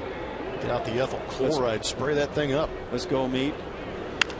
Slider grounded right side. Altuve's there. He'll make the play on to Singleton. That'll do it for the Rays in the 4th. They leave a man on the base hit. It's 2-0 Tampa Bay.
Help the Astros celebrate Orbit's birthday, presented by Coca-Cola, Minute Maid, and Kroger, June 27th through the 29th at Minute Maid Park. 10,000 fans will receive an Orbit antenna on June 29th when the Astros host the Tigers. Visit Astros.com. Call 1-877-9-ASTROS for tickets. Hey, guys, Jason Castro coming up here in that DH role. And if you watched the game yesterday, you saw him take that foul tip off the knee. And I said to him today, that looked pretty awful, Jason. And he said, believe me, it felt worse. And dealing with some swelling in the knee right there. So today was a good day for him to not be behind the plate. Plus tomorrow, a lefty going. Castro will probably get the day off as well. And then Monday being a day off, that's 3 full days where Jason can get back on his feet. Yeah, and that wasn't the only ball he took last night, but it was the worst looking one. Straight on the knee, despite the shin guards being on. Hurts a lot, and it can leave you unable to walk there for some days. So very impressive that Jason's back. Strikeout victim in the 2nd inning, 0 for 1. 3 strikeouts for Jake Odorizzi.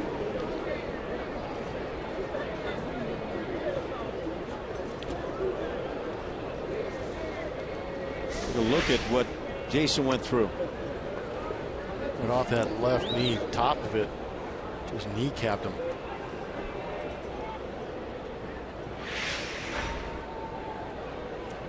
Yeah, it looks like that shin guard might take the blow, and it takes some, but not all of it.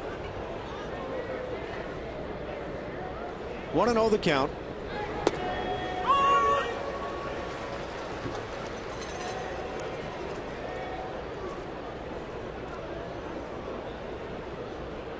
Jason has found himself quite often having just a glance at or maybe a brief word with the home plate umpire. A lot of tough pitches on him.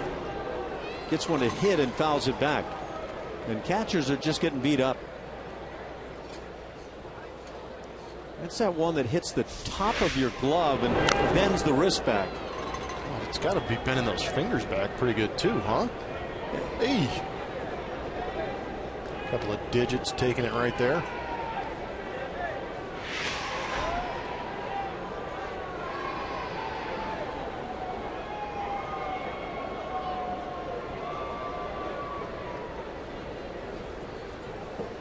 One and two the count.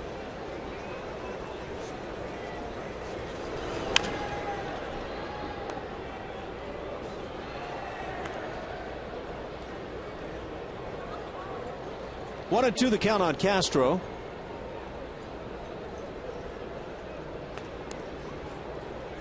Six dingers on the year, 31 ribbies.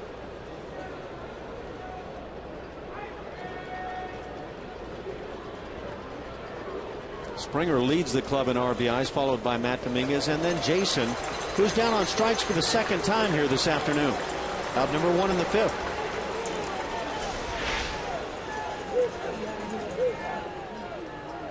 Changeup.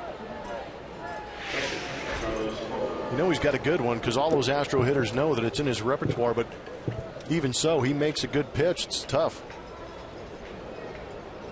I want to get to him before two strikes because he's used that pitch very effectively with a couple of strikes. He's not afraid to go to it early in the count, late in the count, ahead, behind.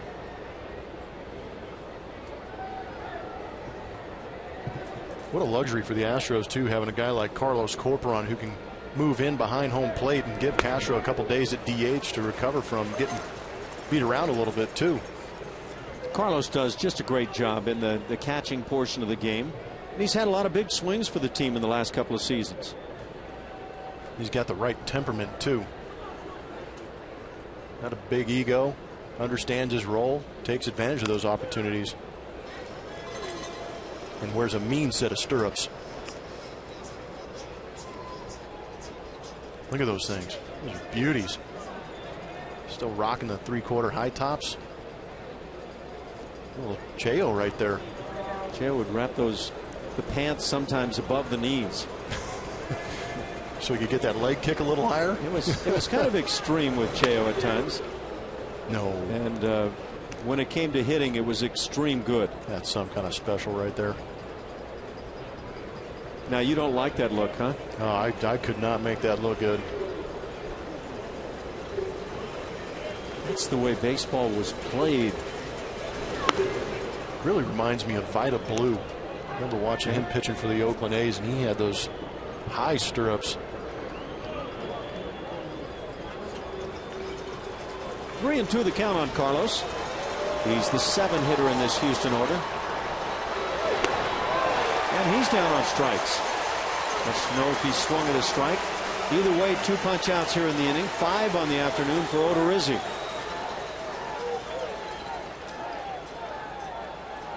Those stirrups right there are taking a beating. Got a blowout. When you were a kid, who did you just love the look of in a uniform? I am not sure.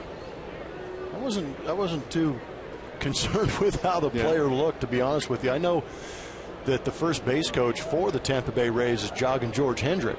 And I think he was the originator of those longer pants. He was like one of the first guys that I noticed wearing the pants all the way down to the shoe tops like players do now. I played with George as well. And he was a guy that probably could take credit for that style. Yeah, and I appreciate the fact that he started that because I once I got to the big leagues and I was able to have my pants made and had them long enough, I had them at the shoe tops for my entire career. Ball and a strike on Alex Presley. He struck out looking in the third. George Hendrick used to get his fan mail, and he'd sit there and he'd just be tearing it up, throwing it in the trash can, singing, "I got some hate, man." What? Little half swing foul down the left side. He didn't bother looking, and he just assumed it was all hate mail. It's a harsh view of life. I had a buddy that was a bat boy for the Anaheim Angels at the time. George was playing with the Angels, and he said that he wouldn't wear stirrups sometimes, and he would just take red shoe polish and paint stripes onto his sanitary socks. Well, that's what it became at one point, was the painted Sandy. Oh, man. George would say he couldn't wait to get home and lean against some wall. What does that mean? Is that code for something? Downtown L.A., and he just wanted to go lean. He could lean on some pitches. Yes, he could. He had some great power.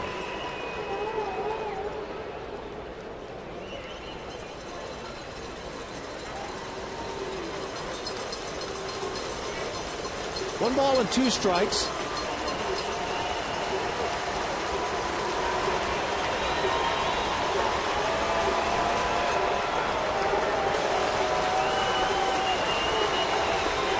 Fifth inning, 2-0 Tampa Bay.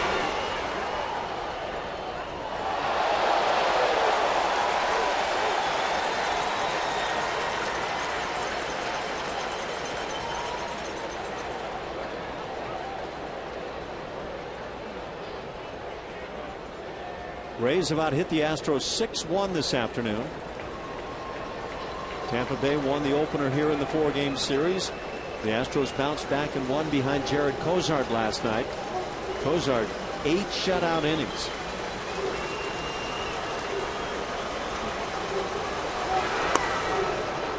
Two the count. Sounds like these Tampa Bay Ray fans are big fans of the Blue Oyster Cult. Breaking out the cowbells. The old Saturday Night Live skit. My goodness. Some good 70s rock bands. How can we always have to go to disco?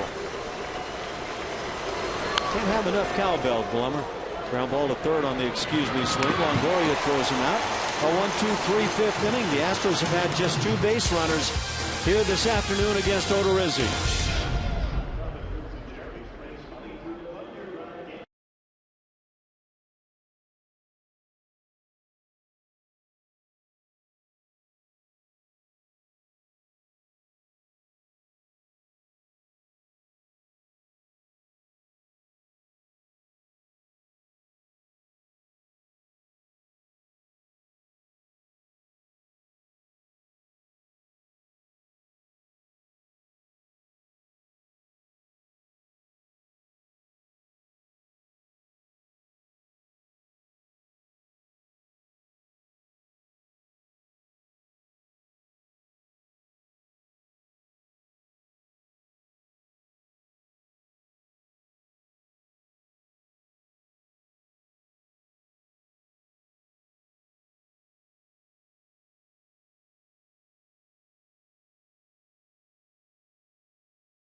Be sure to join us tomorrow for the series finale with the Tampa Bay Rays. Coverage begins at noon on Comcast Sportsnet, your home of your home teams. going to be a left-handed matchup of ex-teammates. Dallas Keuchel going for the Houston Astros, having himself a pretty darn good season, going up against ex-Astro Eric Bedard. Should be a speedy game. Eric Bedard not known for the quick ones, and now this one gets away from Buchanan. So he hits Evan Longoria to start things here in the 5th inning. And with the leadoff man aboard, it brings up James Loney.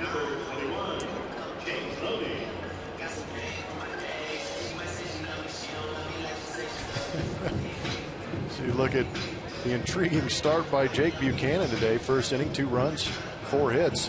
Since then, 0 runs on 2 hits. That pitch count getting racked up. See how he pitches around that hit by pitch on Evan Longoria. Yeah, this is supposed to be a command pitcher. Then he may not find a way to get past 5 innings here this afternoon. Starting to get some stretching down in the Astros bullpen down the left side.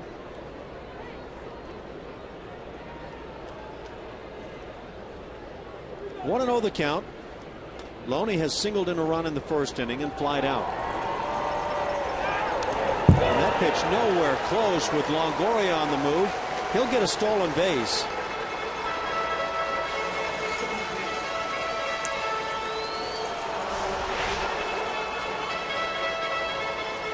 My goodness, he sent the umpire moving out from behind home plate. You can see that's why it's a stolen base. Longoria off on the pitch.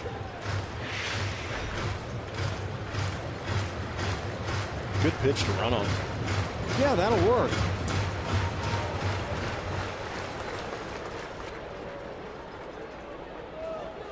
Evan Longoria picks up that stolen base, just his 3rd on the year in 3 tries.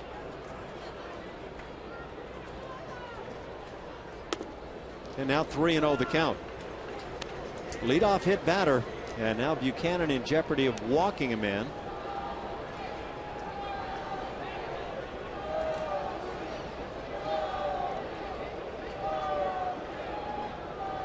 Suddenly looks like the command has just completely gotten away.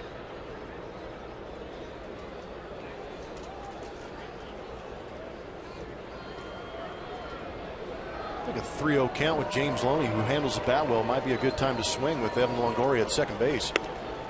Strike painted on the outside edge. 3-1. He's just going to dare Buchanan to throw it again.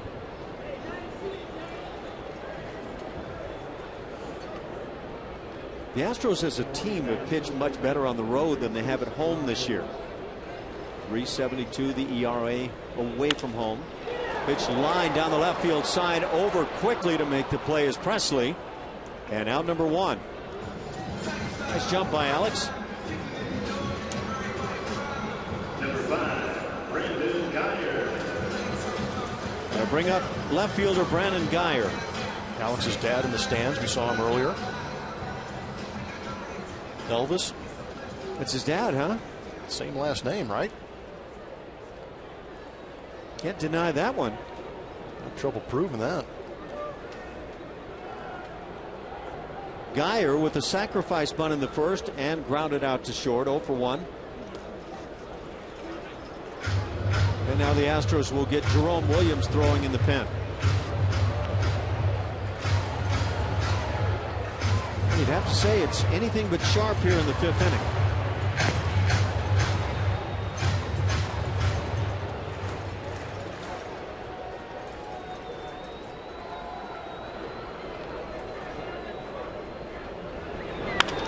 Fastball drilled to center field. Solid base hit for Guyer. Coming in easily to score is Longoria. 3-0 Rays. RBI single for Guyer.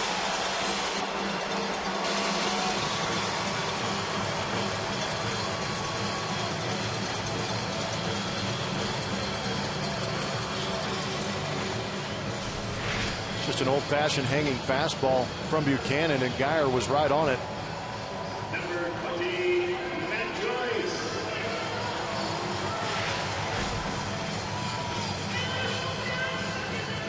Brent Strom coming out. Just one out here in the 5th inning. There's been a hit batter And a base hit by Geyer. They're buying time now to make sure Jerome Williams can get it loose, but it also means that now the right-hander Buchanan will have to stay on and face Joyce. Who's hot and who's not? News around baseball. Real shock to see the Athletics on the top of that list. 12 straight winning months. It's not bad. And no shocker either with Garrett Richards and those numbers he's putting up this month. 3-0, .67. He's got nasty stuff. Jonathan LaCroix, great batting average. Shin-Soo Choo. It's a tough batting average for him to take down there in the middle of Texas. And that Pirates pen, which was so fantastic last year for the Pittsburgh team, propelling them into the playoffs, not getting the job done this year. Fly ball right center field. Long run for Springer. Digging to the gap and can't make the play. Off the glove. Extra bases. Geyer will score all the way from first base. It's an RBI double for Matt Joyce and a 4-0 Tampa Bay lead.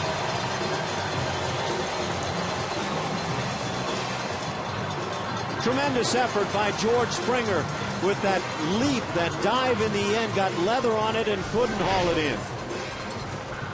Another ball hit well by the Rays, and again, George Springer showing some pretty good closing speed, going a long way for this one. Gave it a great effort. Just off the glove. You could see as he went down, he looked at his glove. He thought he had it. Easy for Geyer to score all the way from first base. Yunel Escobar at the plate, and now finally coming out of the dugout is Bo Porter. Jerome Williams was just simply standing at the mound down the left field side, waiting to see the skip come out. So that's going to do it in the debut for Jake Buchanan.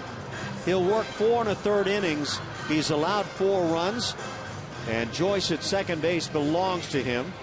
So with the Rays on top 4-0, the Astros going to the pen. We break it right here.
Top, this pitch by pitch is brought to you by Steel Dealers. Look at some of the positivity about Jake Buchanan's Major League debut. We know he can get the ground ball. That's what his bread and butter is that sinker. Keeping that ball down, getting guys to roll over, having that defense be ready behind him. Made a couple of good pitches, blew up Ryan Hannigan with that one, but just not the young man's night. Get a look at his line. 4+ innings, 8 hits given up, 4 earned runs, 3 walks, and that curious donut on the end of that column with no strikeouts. Now in the hands of Jerome Williams. And the pitch driven left field. Going back Presley. He's at the track to make the catch. Halfway is Joyce, and he'll head back to second. That's the second out in the inning. Some balls getting hit very hard by the Rays. Well, it is 5:57, and teams normally take batting practice around this time, so the Tampa Bay Rays are seeing the ball pretty good. This ball just hit on the line, not enough elevation to get it over. Jerome Williams on the season, making his 23rd appearance. That opponent batting average barely under 300. High whip, throwing quite a few innings in 31 strikeouts, walks are low. 49 hits given up in those 40 innings.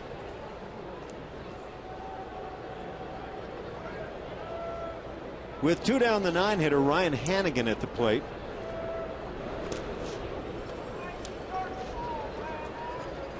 Hannigan twice has grounded out to third base.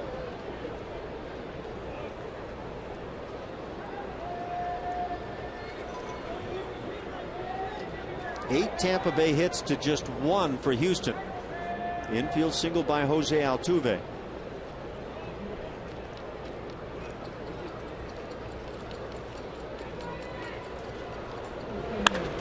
Pitch is drilled past Dominguez down the left field side. Hannigan has extra bases. The Rays have another run. It's 5-0 Tampa Bay. RBI double Hannigan, and they just continue to slam the baseball.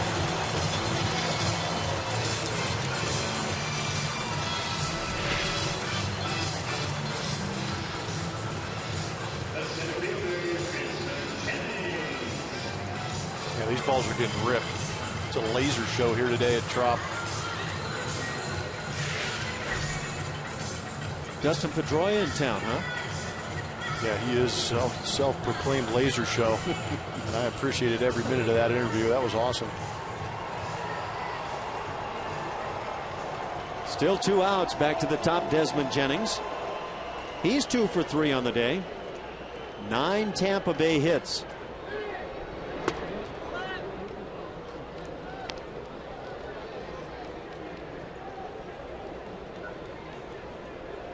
So Jake Odorizzi getting some support here this afternoon.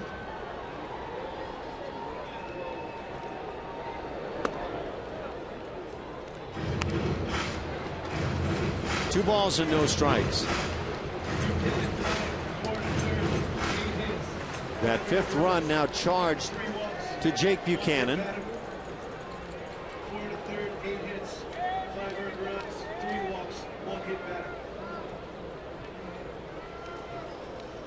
Buchanan leaves with an ERA now in the big leagues at 10.38.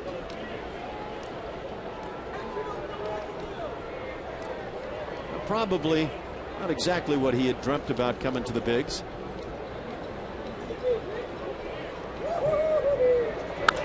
Fastball hammered down the left field side, but hook and foul. That fastball was up through the zone. Jennings just a little quick, got that one off the end of the bat.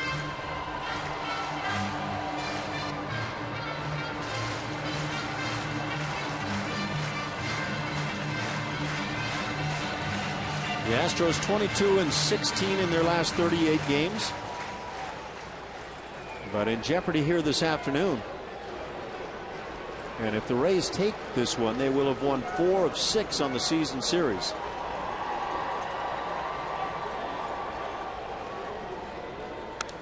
Good swing by Jennings. It's a good pitch to take a good swing at.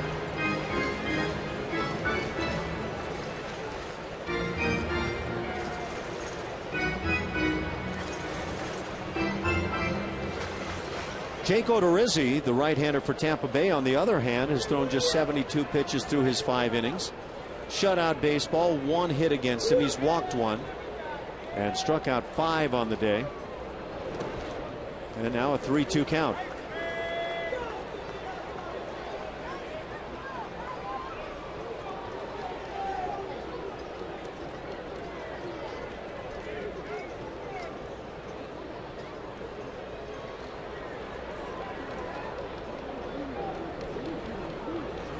Jerome Williams trying to get it done here.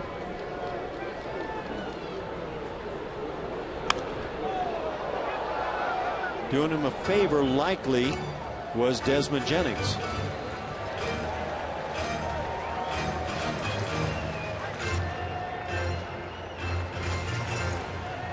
The bullpen continues to struggle overall in terms of ERA for Houston. 4.77 that ERA.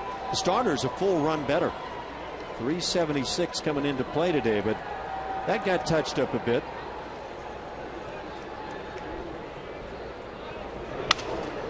Fister fly ball down the left field side. Long run for Presley. He gets there and makes the catch. That'll do it for Tampa Bay in the 5th. But they tack on 3 more and lead over Houston 5-0.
Five to nothing over the Houston Astros this season at Minute Maid Park. Every Friday night home game is followed by a spectacular fireworks show presented by Marathon Oil Corporation. The next Friday night fireworks is June 27th against the Detroit Tigers. Get tickets at 1-877-9-ASTROS or go to astros.com.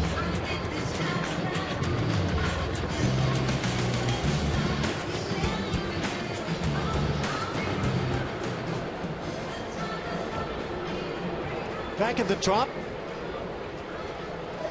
Game 3 of the 4-game series. Time to text a little bit, maybe tweet out. Rays on top 5-0. Marwin Gonzalez, the 9-hitter, leads it off in the 6th inning. The Astros looking for their first run of the day. They're looking for their second hit of the afternoon. It's been all Tampa Bay right from the first inning. 2 runs immediately against Buchanan. Gonzalez takes a strike.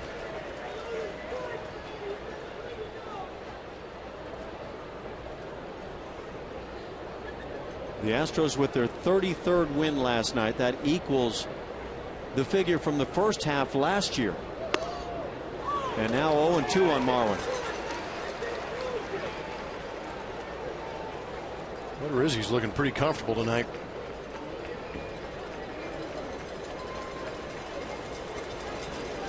Nice and relaxed with that 5-run lead.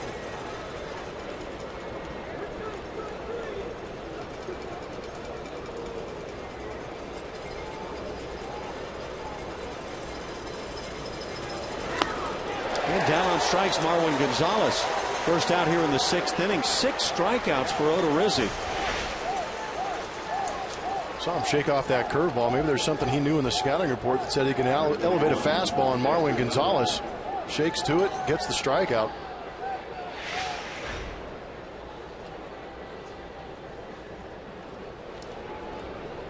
Dexter Fowler will bat with 1 out. He's flied out twice.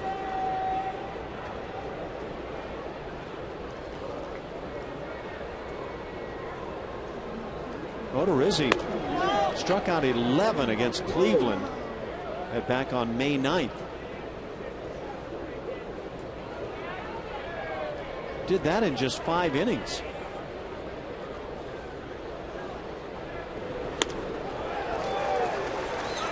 A ball and a strike on Dexter.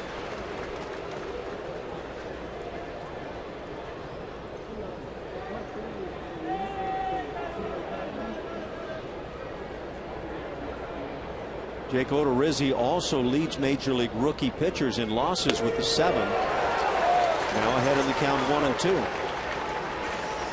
He's second, tied for second in games started by rookies. Fourth amongst the rookies in innings pitched, second in strikeouts.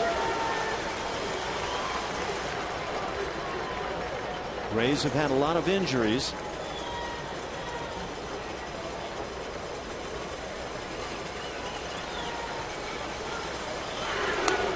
And strikes out Fowler. He's just going about his work. No matter what he's throwing up there, the Astro hitters are having a tough time picking it up.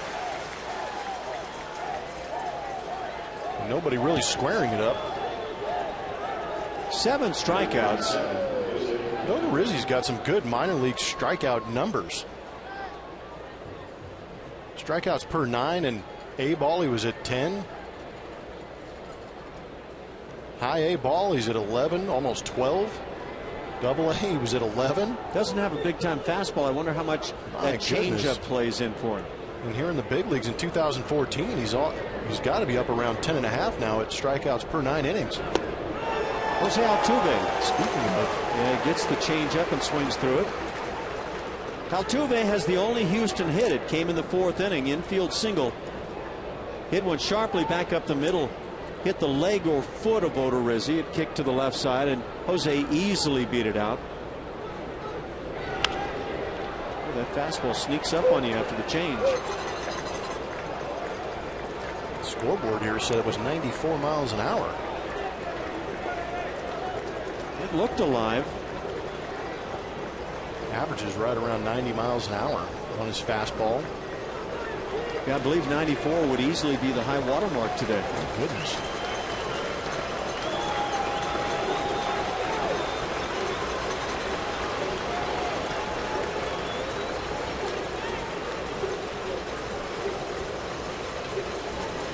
The Astros have hit just 207 in their losses this year. 276 in the wins.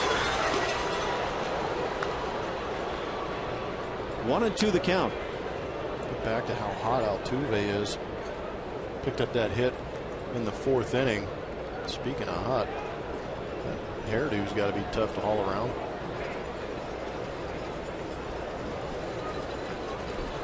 But he's got 1 hit today. Gets that hitting streak up to 5 games, where he's 12 for 20 during that 5-game stretch.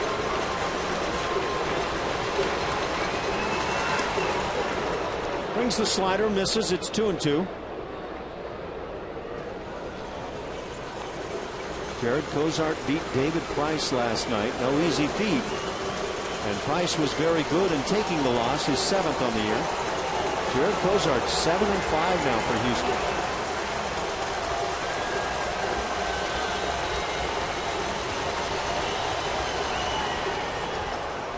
Tough to lay off that changeup, even when thrown in the dirt like that. In the major leagues, the hit leaders right now, Altuve making a rather sizable lead for himself. Blummer, what do you think of Paul Goldschmidt, a power hitter on that list? Big fan. Big time professional hitter. And he's from the Houston area, so what's there not to like about Paul Goldschmidt? 3-2 the count.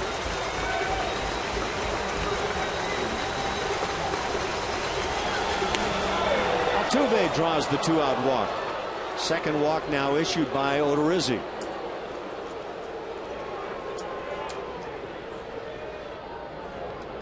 Number 4, George Springer.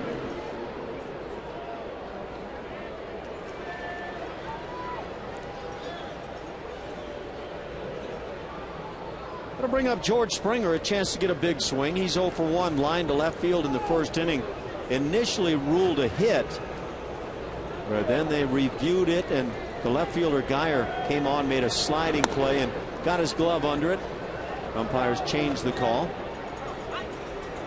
George has also drawn a walk. And now pitching coach Jim Hickey comes out to the mound.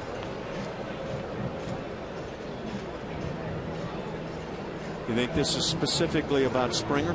He's got something to say, doesn't he? I don't know.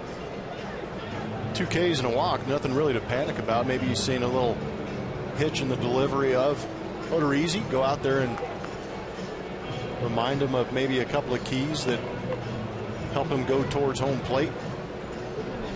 Reestablish that. Tell him he's got to be extra careful with this guy at the dish too. Odorizzi falls behind 1-0 on Springer.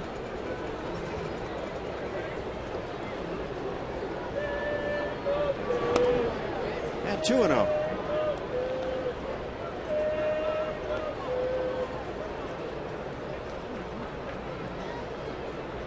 Yeah, nobody up in that Tampa Bay Rays bullpen. I'm sure that was just a maintenance talk.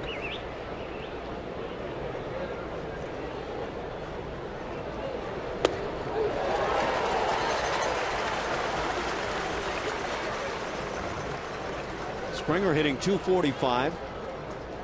The on-base percentage exactly 100 points higher at .345.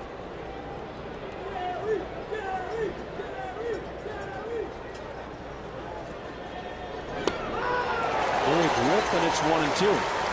We've got 2-2.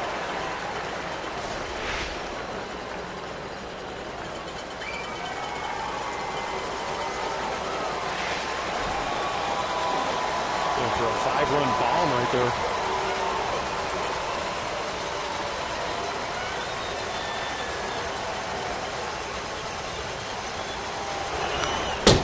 It's a piece and fouls it back.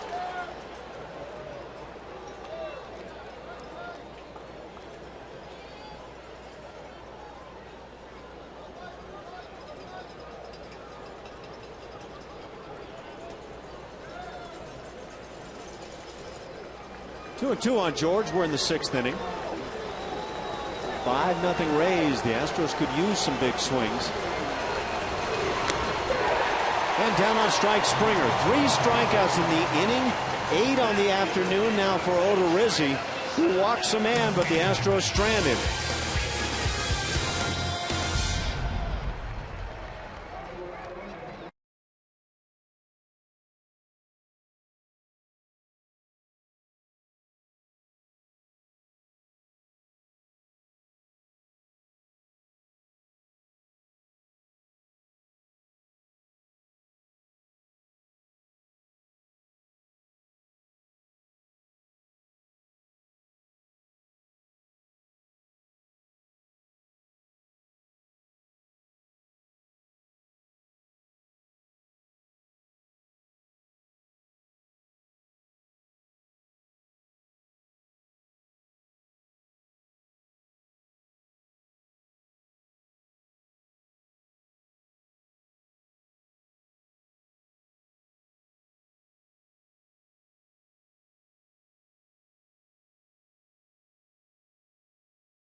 A lot of that going on here at the ballpark today. I don't know if Julia's gotten herself involved in any of the dancing.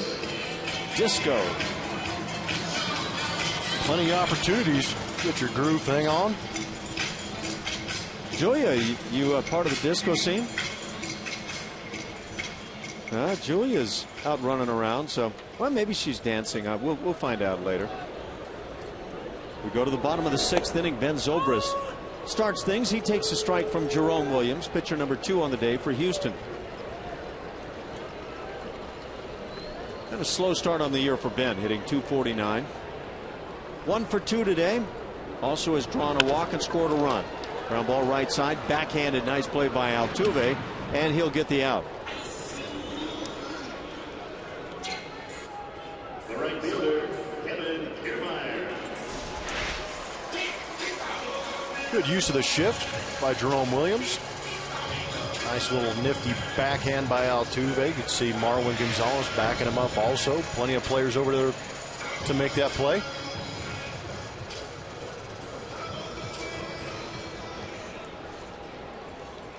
One of those ground balls that goes right where the second baseman normally would be. Kevin Kiermaier, 1 for 3 on the day. Single, drove in a run, and scored a run back in the 2-run first inning. Major League debut for Jake Buchanan, and not a good one. 4 1/3 innings, 8 hits, 5 runs all earned. Shift on, and that little ground ball foul outside the bag at third.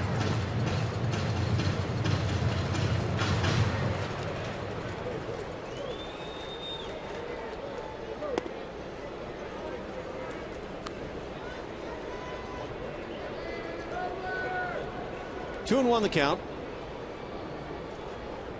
Second inning of work now for Jerome. And 3 and 1.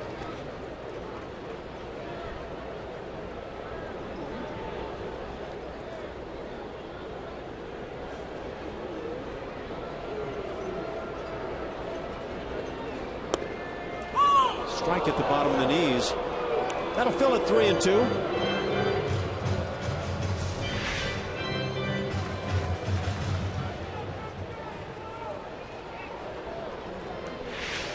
The pitcher's pitch, or are we trying to speed things up? Either way, I'm good. Ground ball to second. Altuve with another play. 2 outs here in the 6th inning. Evan Longoria comes to the plate. Third baseman, Evan Longoria.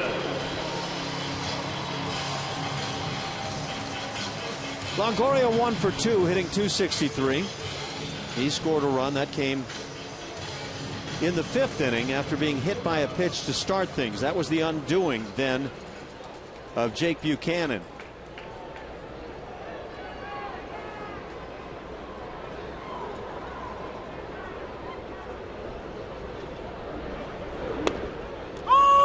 And there's the bottom of the knees. 94. Jerome reaching back.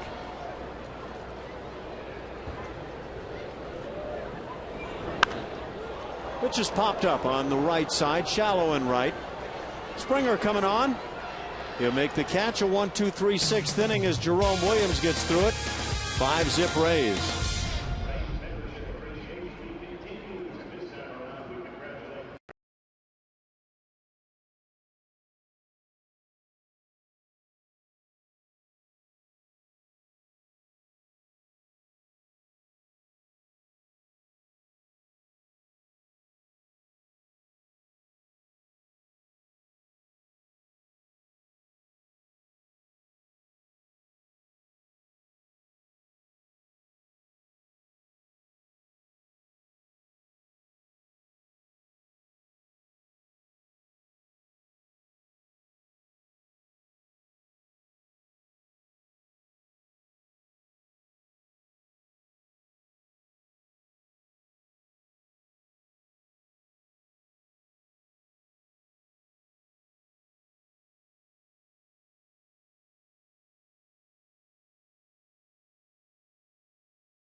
Sports news covered. Check out Sportsnet Central 7 days a week, 6, 10, and midnight on Comcast Sportsnet. We welcome you back inside Tropicana Field. This little area has a carnival feel to it, very popular with kids. It also has carnival-type food. Now, I was told this was a funnel cake, but Not where I come from. It's also called an elephant ear. It's fried dough, whatever it is. It's going to be delicious. And it looks pretty good. I don't know about them. Wow. They got the look. Turn back the clock time. Well, we've had a couple of these this year. The other one, a little brighter outcome for the Astros, at least to this point. We go to the 7th inning. Houston down 5-0. Jake Odorizzi, right-hander for the Rays. 8 strikeouts, has allowed just 1 base hit, a couple of walks. And now 4-hitter John Singleton leads off. Just floats that changeup in. Singleton has 1 of the strikeouts.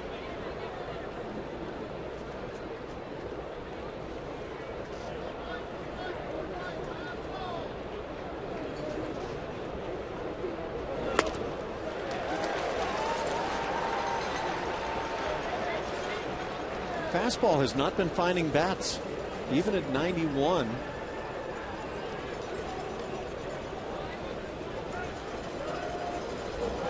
Location really hasn't made any mistakes with it. Keeps living on that edge.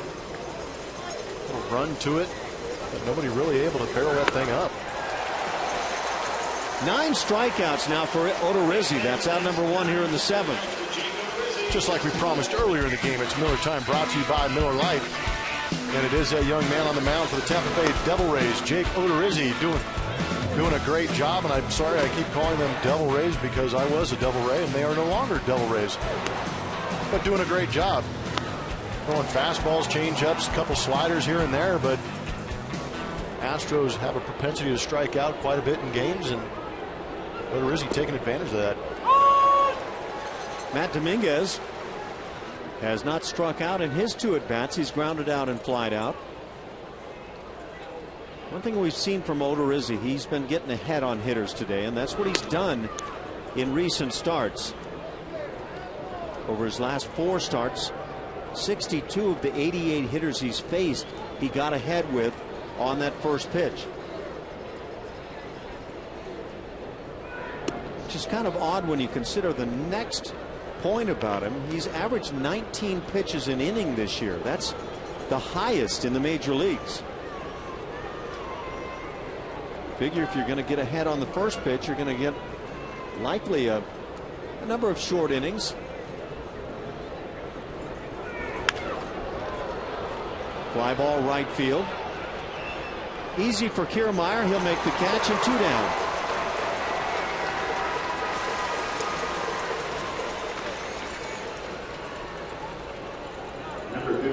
Brings up Jason Castro. He has struck out twice today. Castro hitting .219. On base percentage right at 300.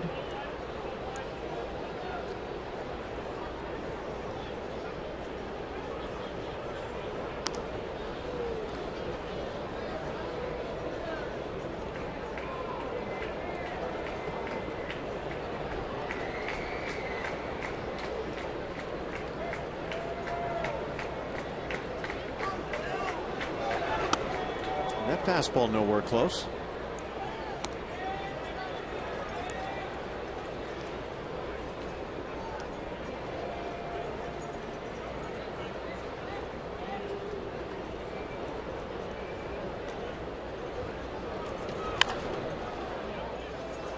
Ball and a strike on Jason.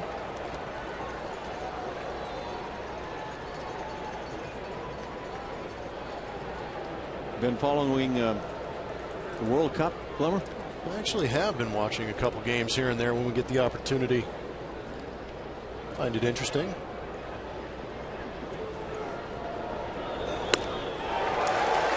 One and 2 on Castro.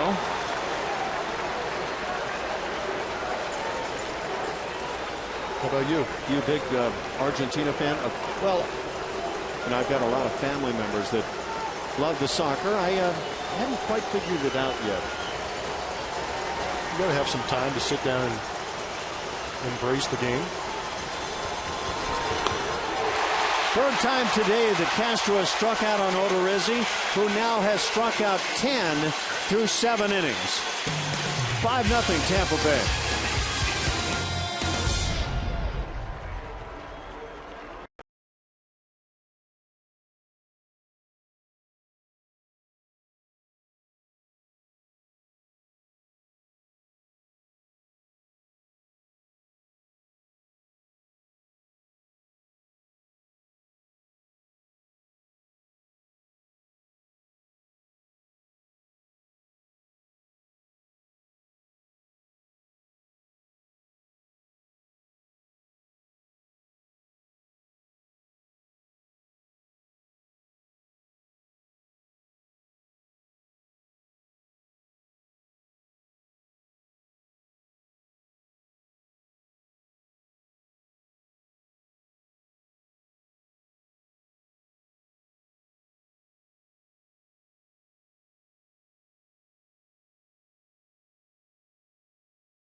Bottom of the 7th. And we asked you to answer our Twitter question today, and it had to do with George Springer. What's been most impressive about George Springer's progression after his call-up? Ted Ford says his defense is his best progression. He has slowed the game down and has the best glove in right in the AL. Texan fan 2785. Pitch selection has been better of late. Needs to cut down his swing on 2 strike counts. Been good overall. They get a lot into 140 characters, don't they, guys? Yes, they do. Yes, they do, is right. George Springer gets a lot into Ford bats a lot of times. James Loney leads off for Tampa Bay here in the 7th.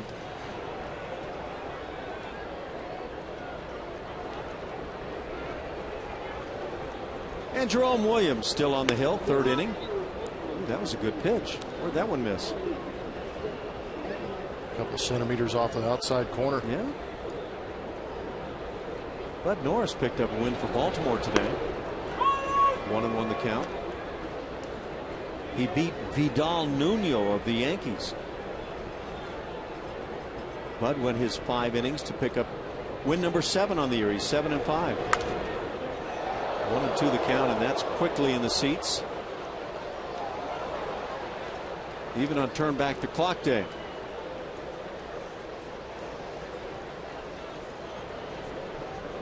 Orioles down the Yankees today 6-1 in New York.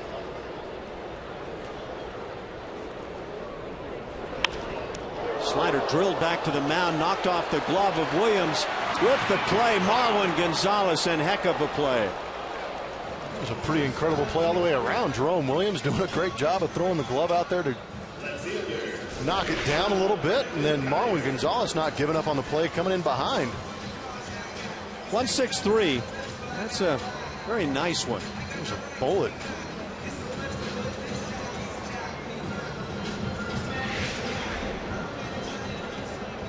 One out, left fielder Brandon Guyer comes to the plate. Marwin Gonzalez continues to do a very nice job when he gets those opportunities. Guyer is 1 for 2. Had a run producing single in the 5th inning and scored a run.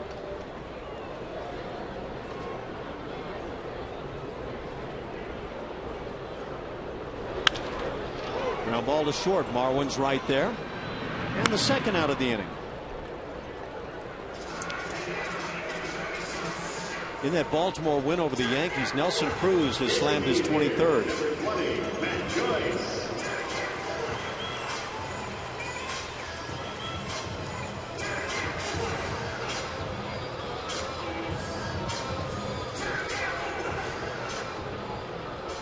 You wonder if the Baltimore Orioles go on and win that National League East Might a guy like Nelson Cruz pick up an MVP award? He'd be in the talk, I'm sure. Absolutely.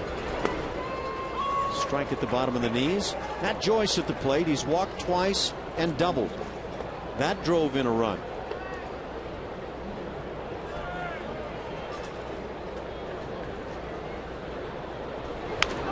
Right on the hands, grounded to first. And that apparently got the lead leg of Joyce. You ever act that one out on one that didn't actually hit you? Yes, I have. I have too. Sold it too. Yeah. It's good to do it every once in a while, especially on those big choppers at first base. You kind of give it that hop, skip, and a jump kind of look to it and go, ah. The tendency to get the call, but this one. Got some front knee there? Man, that's a tough spot.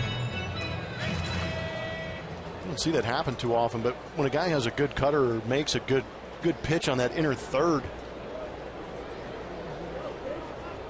it happens, but it is tough to do. Come right back in there. That's the way to do it. Slider. Oh, that was an odd reception there by Corcoran. There's Willie Hayes behind home plate. That could, if caught in the normal fashion, nice catch, Hayes. Induced a call.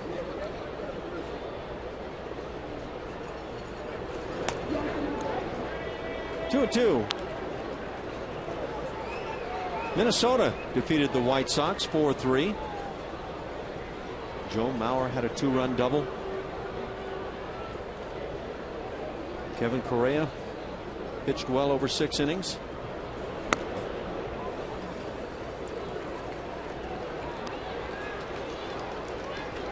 So after getting in front 0-2, that count has gone to 3-2 now on Matt Joyce.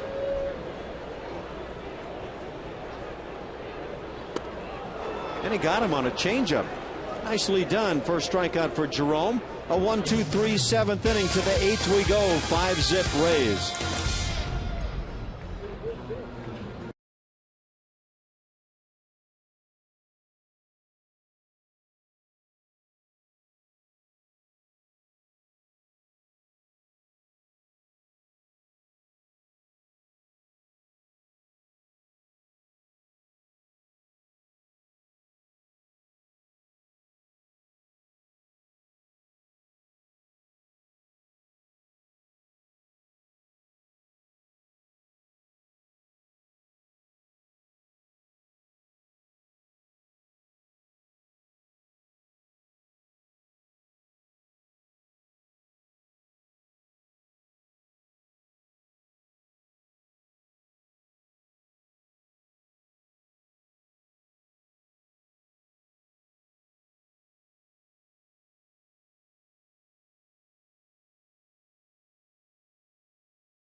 Is your son or daughter a part of a performance group?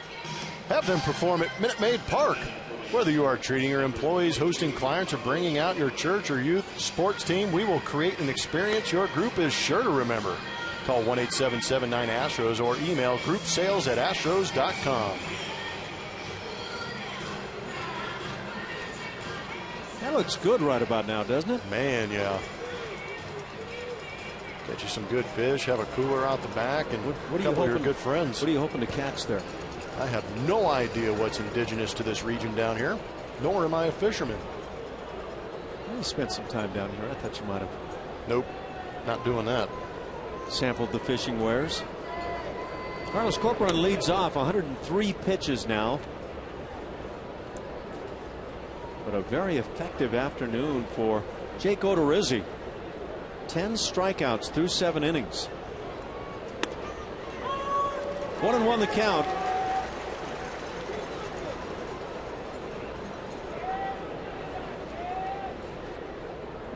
is up with the Oakland A's. They're tied with Boston 1-1 in the bottom of the 9th inning now. And Jesse Chavez worked shutout ball, 7 innings today, 3-hitter. A guy that bounced from organization to organization, never could stick, couldn't make it work, and he goes to the Oakland A's. Great pitcher. Saw Brad Mills pitched yesterday, a guy who really could not make it happen in Toronto. Is it a factor of that ballpark, I wonder? As the catcher gets beat up again. Same hand, same foul tip. Grief. I wonder if that's a factor of the way he holds the glove. 1-2 pitch. Line down the left side. Foul. I don't know. I just keep wondering about the Oakland A's and how they can let successful pitchers get away and they just reload, and it doesn't matter who they grab, it doesn't seem. Yeah, I don't think any of us are privy to the information those guys are working with. They keep getting it done year after year. 2-2 count on Carlos. And again, that's Oakland hosting the Red Sox there in the 9th inning now, a 1-1 tie. Brad Boxberger, right-hander, getting loose in the Tampa Bay pen. 3-2 the count. Toronto Blue Jays are getting blown up by the Cincinnati Reds. 8th inning, 11-1 Cincinnati. Boxberger.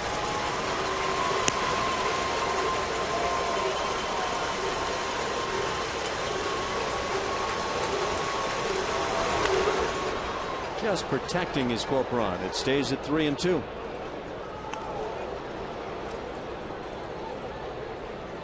Carlos on the day is flied out and struck out.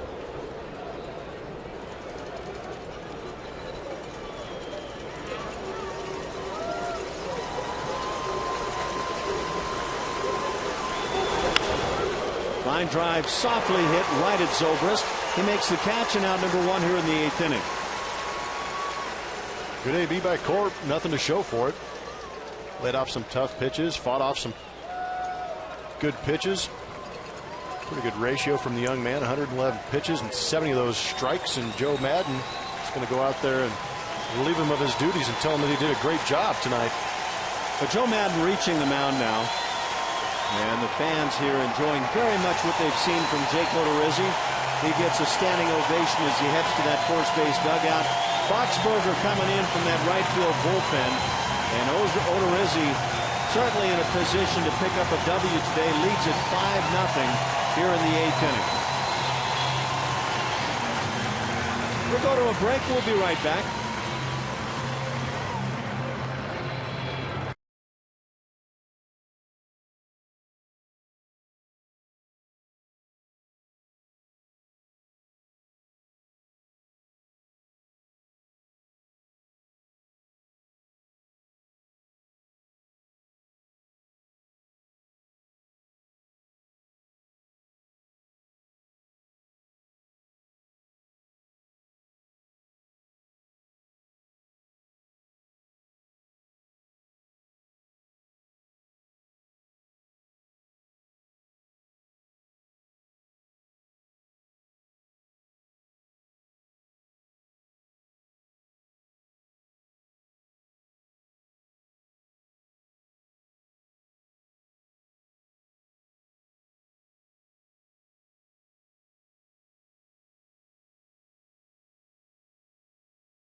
For Tampa Bay, Jake Odorizzi. 7 1/3, 1-hit innings, no runs, and 10 strikeouts on the day. On the mound now for the Tampa Bay Rays is going to be right-hander Brad Boxberger. The Astros saw him the other day.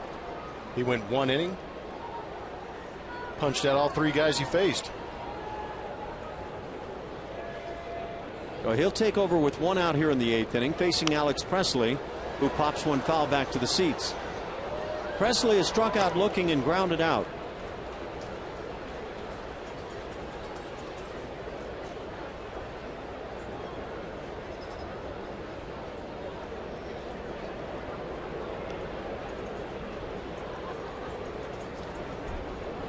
.235 that batting average.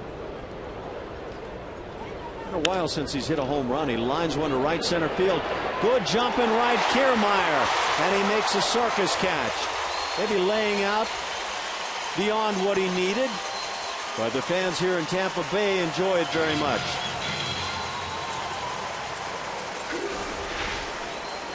Great jump. I thought this one was falling for a hit. But Kiermaier ruining Presley's bid for a knock. Tell you what, he continues to make plays in right field. 2 down, bases empty for Marwin Gonzalez. Just 1 Houston hit on the afternoon. It's a strike at the knees.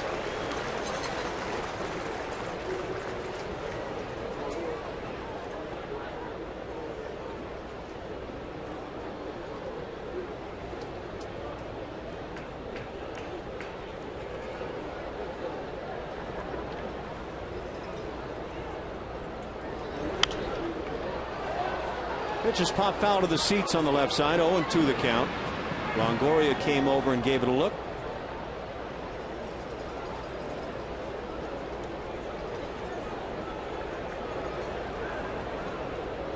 Today was the 5th time the Astros faced a rookie starting pitcher. And the Astros have a chance of going 1-4 in those 5 games.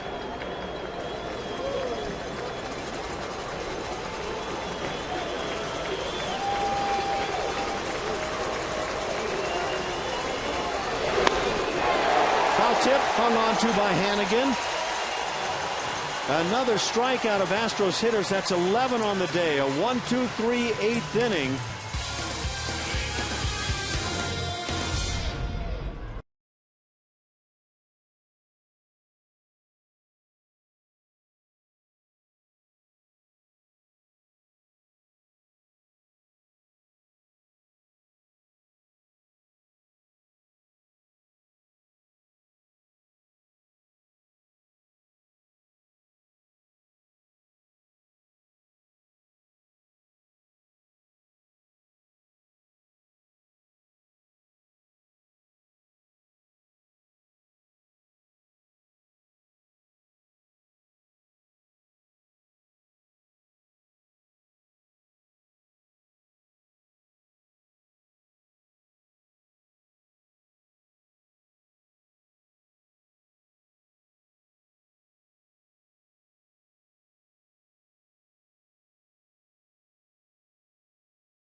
Bottom of the 8th, and as promised earlier in the game, we have the AT&T fan photo of the game. Let's see who it is today. I see Orbit in there. Rayana tweeting us this photo. Very nicely done. Remember to tweet your photo using hashtag CSNHFanPhoto for a chance to be shown in an upcoming game broadcast. It's brought to you by AT&T, guys. Thanks, Julia, and get down with your bad self. Can't resist it. boogie fever. I can't. I got the fever. You looking for something to scratch it?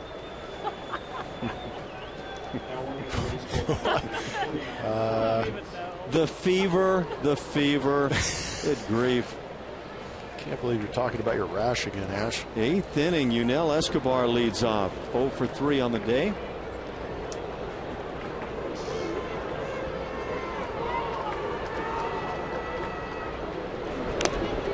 Oh, to the count. Jerome Williams trying to polish up the final innings in this game.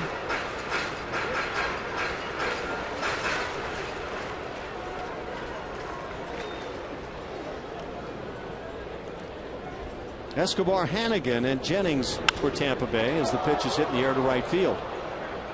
Springer's under, and 1 out.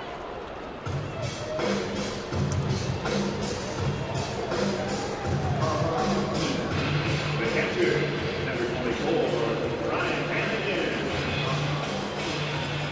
Hannigan 1 for 3 on his day. The Astros struck out 12 times to David Price last night, and they've struck out 11 times this afternoon.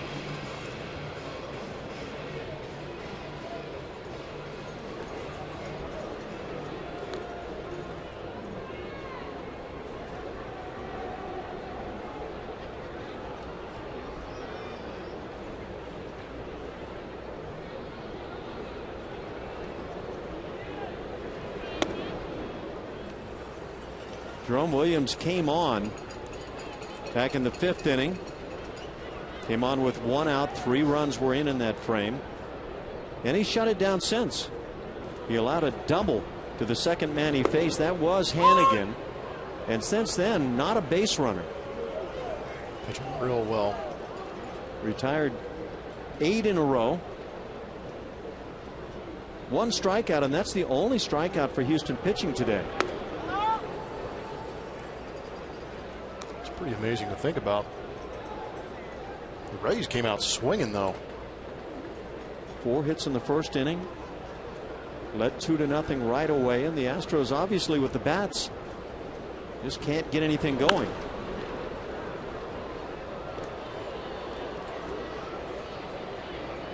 Ground ball gets a piece of the lead ankle or foot of Hannigan.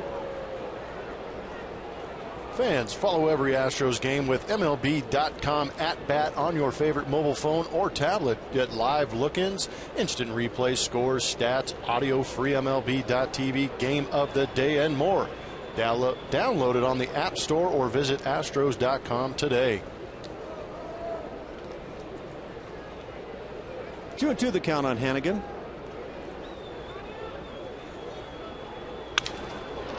Another fly ball right. Coming on is Springer. Can't see it in the lights, and it drops in front. Right off the end of the bat.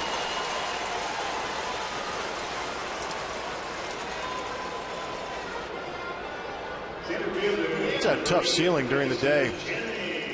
Or in the evening now, I guess, we're creeping into. But if you don't pick it up immediately off the bat, it's tough to try and see that ball moving up there. And then you got the lights around the rings that are in Springer's eyes too, because that ball wasn't hit incredibly high in the air, but the combination of both of those lead to that Hannigan hit. 1 out single brings up Desmond Jennings.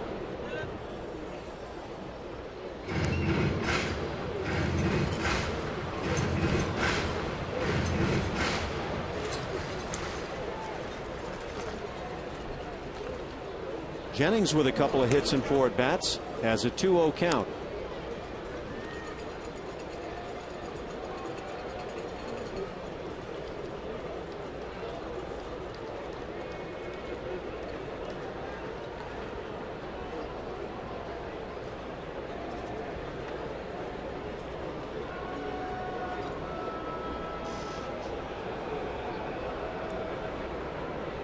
Corporon with the signs.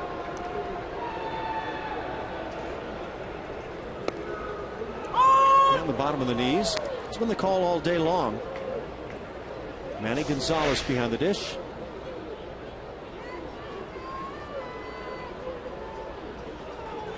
Borderline, but I think you're right, Ash. Right at the bottom of that zone. It's been there all day long. As long as you're consistent, you're not going to get too many complaints. Good job of painting that inside corner. 2-2 the count now.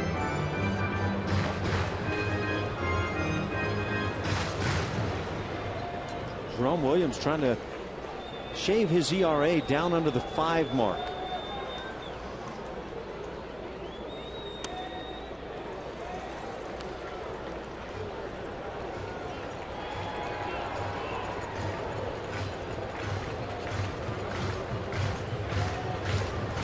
Desmond Jennings and Ryan Hannigan, the only members of the Tampa Bay batting order with more than 1 hit on the day, and yet they've been very effective producing the runs.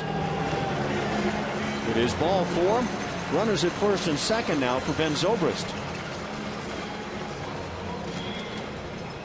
Stay tuned for Astros postgame live, presented by Jack in the Box.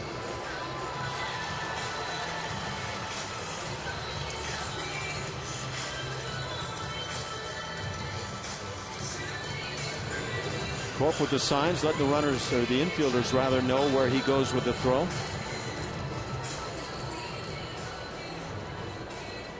And Jerome Williams trying to make sure he knows who has a double play possibility with him. Pretty limited options. I would say so with that shift on. It's always good to get eye contact, though, with that middle infielder and the pitcher, just so you know exactly where you're going before you get the ball hit to you. Though it might be a little obvious. Ben Zobrist has singled and walked in 4 plate appearances.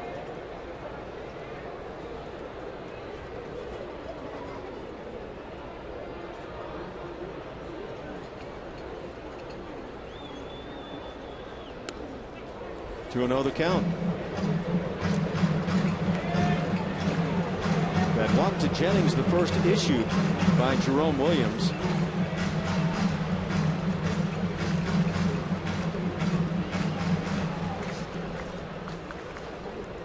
In the 8th inning, 5-0.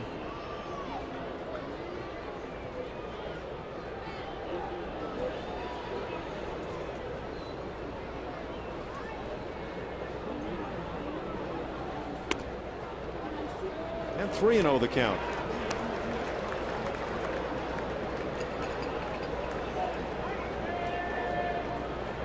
Waiting on deck is the 3-hitter Kevin Kiermaier.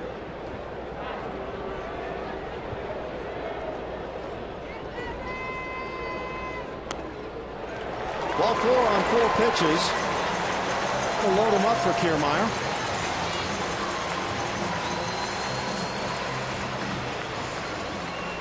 So Jerome Williams was breezing along, and all of a sudden, with that little lost in the lights base hit by Hannigan, he loses the strike zone.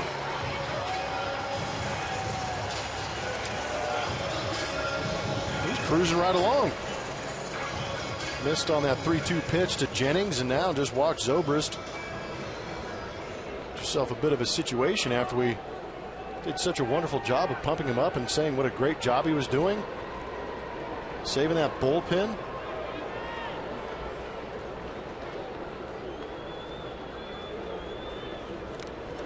Pitch in the dirt, skips on by Corcoran. A run will score. The other runners will move up 90 feet.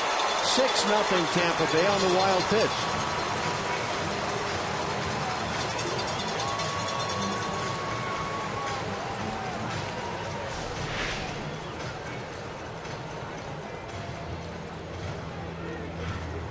Pretty easy read for Hannigan.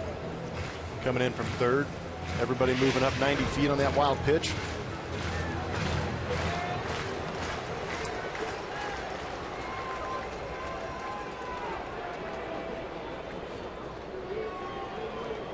Tampa Bay enjoying every run. They have not had a big year offensively.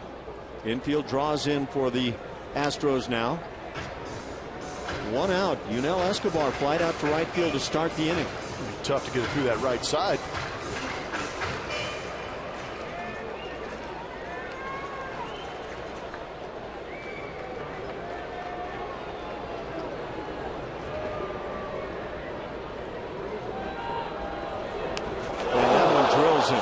Right in the leg. So that'll load him up once again on the hit by pitch. Man, that one made me flinch. Anything coming right around the knee or ankle area with velocity is going to leave a mark. And hopefully it caught that shin guard on Kiermaier. Man, look, you see him shaking it off. I don't think it got much of that shin guard. Ow. Still one out here in the 8th. Don't rub it, don't rub it, don't rub it. It'll be fine. Oh, he rubbed it. Oh, man. That hurt.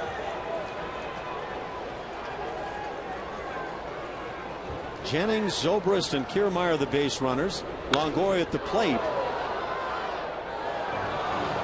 And obviously Carlos Corcoran couldn't see that one.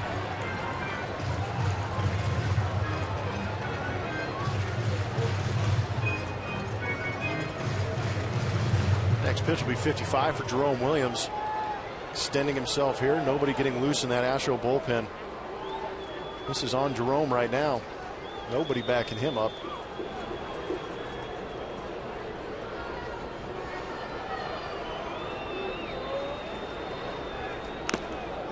0-2 the count.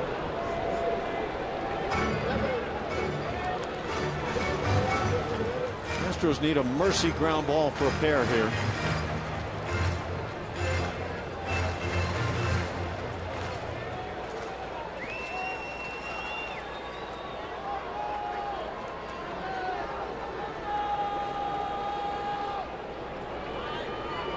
And now timeout called.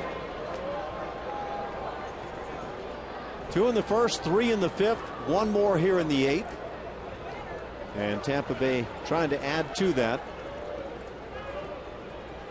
Right on the outside corner, got him looking.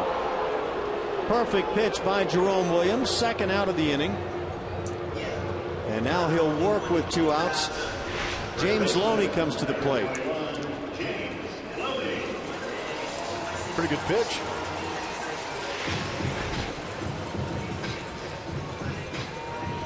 Back at the Trop in St. Petersburg, Florida, the Rays leading over the Astros 6-0. Alan Ashby, Jeff Blum, and Julio Morales with you in Game 3 of this 4-game series. 1 more coming up tomorrow afternoon.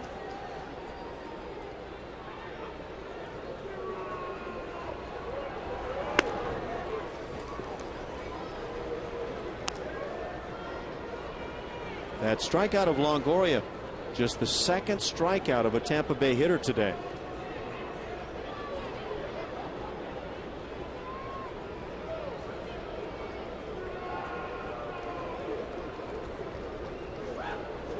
The 1-0 popped right through there.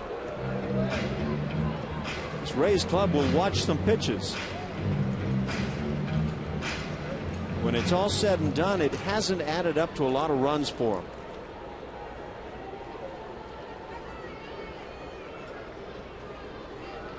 A ball and a strike. And now 1-2.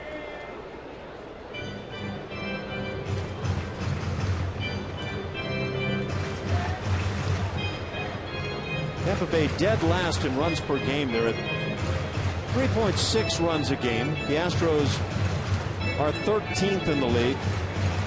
Hard to believe the Boston Red Sox are right in between these two clubs.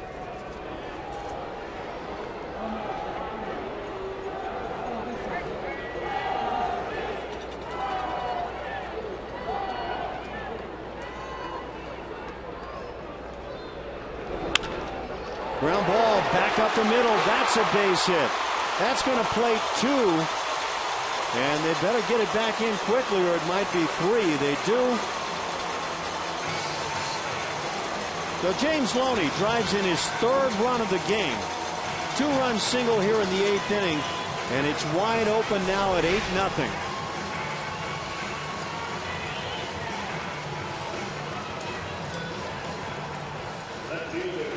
Give Jerome Williams credit, even though he's taken a beating right here in that ERA, and some of the numbers aren't going to be very attractive again after this game for Jerome. He's doing a good job of trying to work through this situation now with 60 pitches in his 3 1/3 innings of work. not turning out so well. Kevin Kiermaier was coming hard from first base and was close to getting a send call coming around the bag. Granted, Geyer at the plate. 1 for 3 on the day. Drove in a run with a base hit and scored a run in the 5th inning.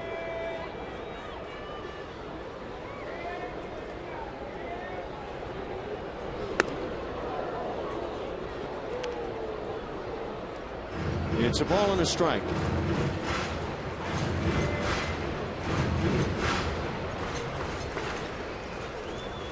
These Rays are also one of the bottom feeders in home runs hit this year. Just 57 on the season. Which is popped up on the right side. That'll be in the seats.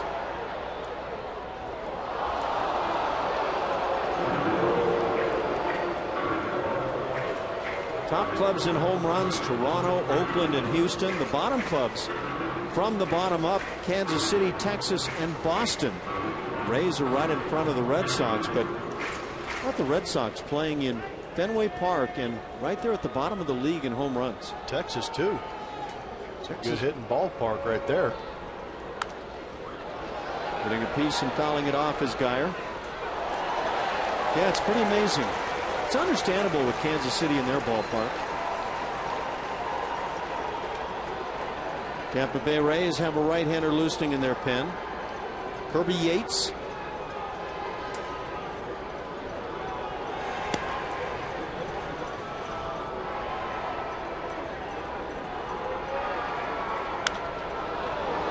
And again, getting a piece and fouling it is Geyer coming over. But running out of room is Singleton.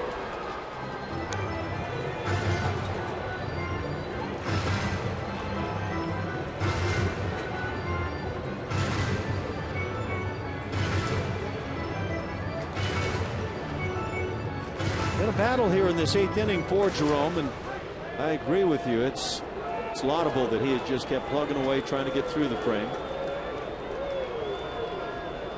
Really hasn't had to do that in a while.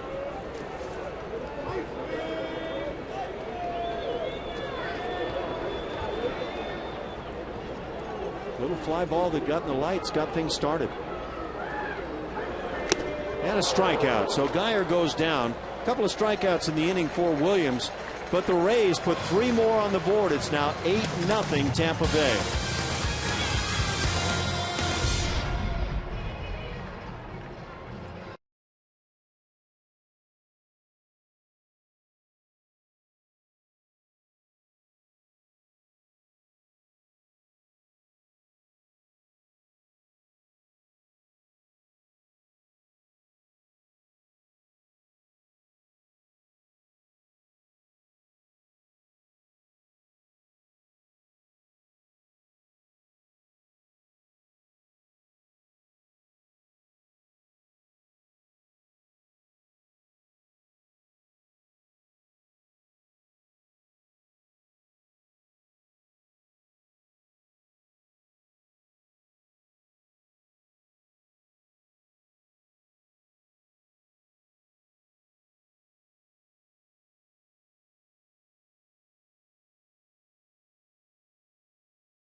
On Comcast Sportsnet is brought to you by AT&T, mobilizing your world.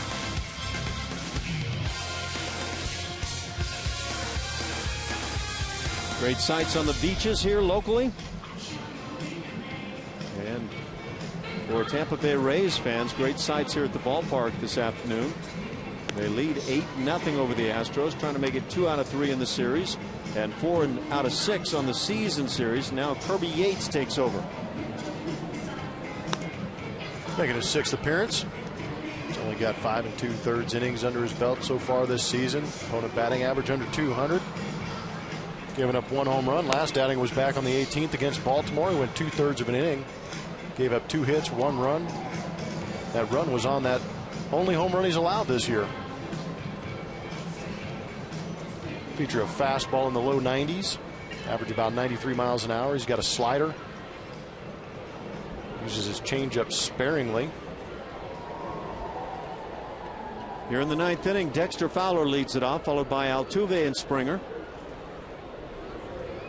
1 infield hit for Houston. That's been it. Jose Altuve back in the 4th inning.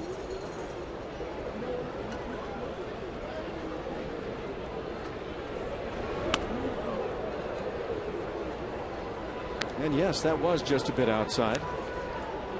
Talked about Euchre, I think, in this game, wasn't it? Earlier? Yep. A couple days ago? No? It was today. Okay. Just trying. Memory's starting to lapse a little bit here. Hasn't been pretty here this afternoon. And a 1-1 count on Dex. Fowler 0 for 3 on the day with a strikeout.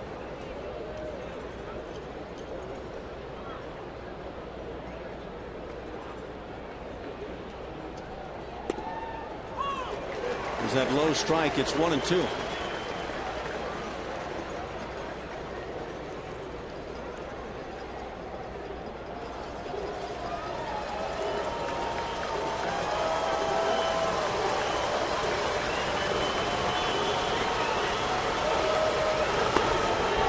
Very close. Fowler gets away with it. It's 1-2. Make that 2-2. Excuse me.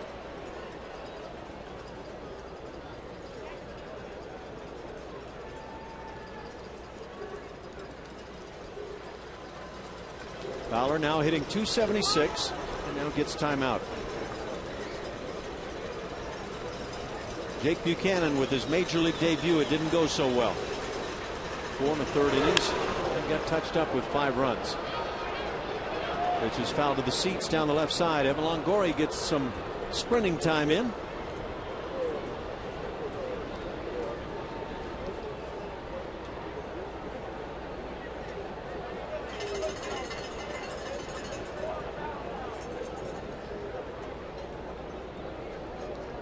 Hard to have a club look good when your bats are quiet.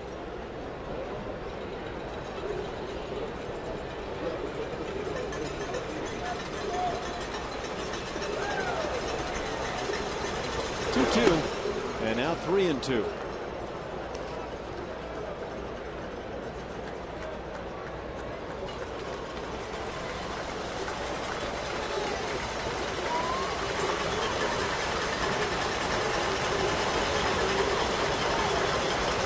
Make some noise despite not having big numbers. Pitch on the hands, hit in the air to right field. Kiermaier makes the catch, and out number 1.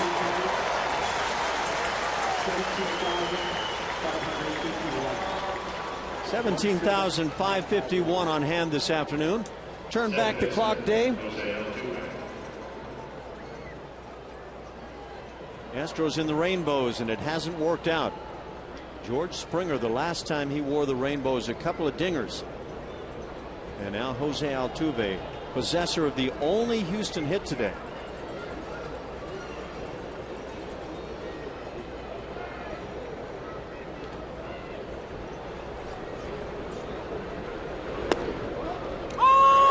And there's that low strike. Puts Altuve's average at .337. Robinson Cano 0 for 4 today. So you're looking at your league leader in hitting, and now Jose Altuve. Just waves on this one. It's 0-2.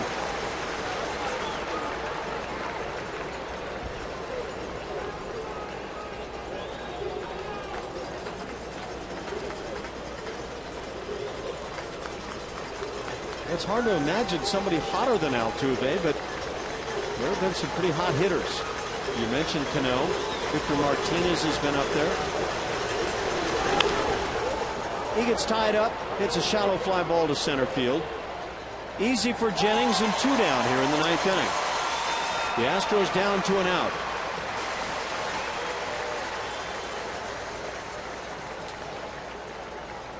in the hands of George Springer. He is lined out, walked, and struck out.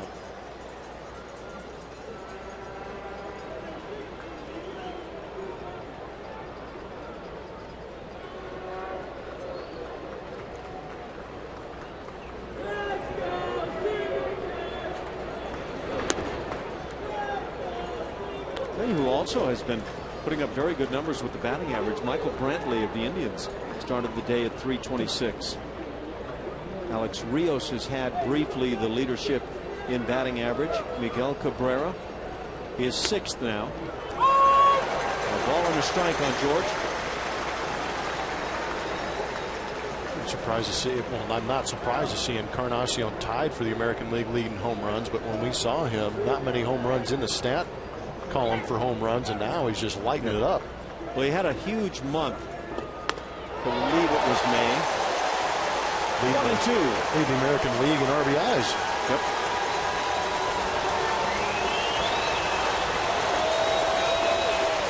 Down to a strike, and the fans on their feet here at the top.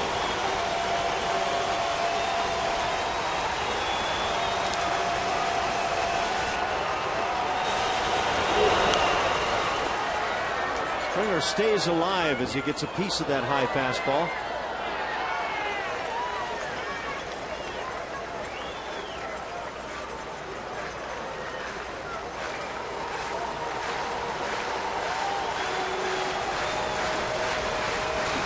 HOU AT TBA ends the day hitting .336.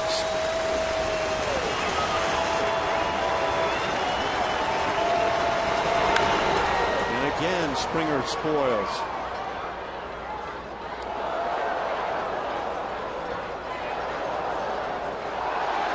Yates throwing hard, 94 on the fastball.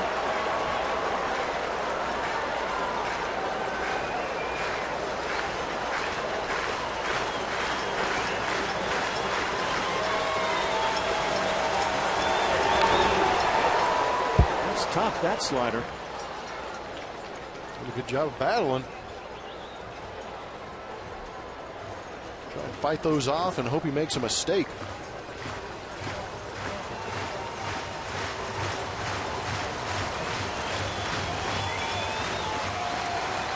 Fans of all sizes enjoying what's happening here.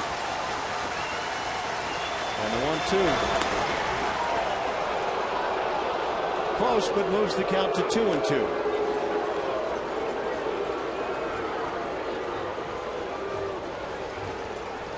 Joe Madden, intriguing guy. And they've had a lot of fun with him and a lot of success here in his years. Pitch is popped up. This should do it on the right side. Second baseman Zobrist calling. And he'll make the catch. A 1-2-3 ninth inning as the Astros go quietly. And so it's an 8-0 final as the Rays win. They've made it 2 out of 3 here in the series, 4 out of 6 on the season series. And just one more meeting coming tomorrow with Dallas Keuchel, trying to pick up a 3rd win for the Astros against this club this year. We'll be back with more.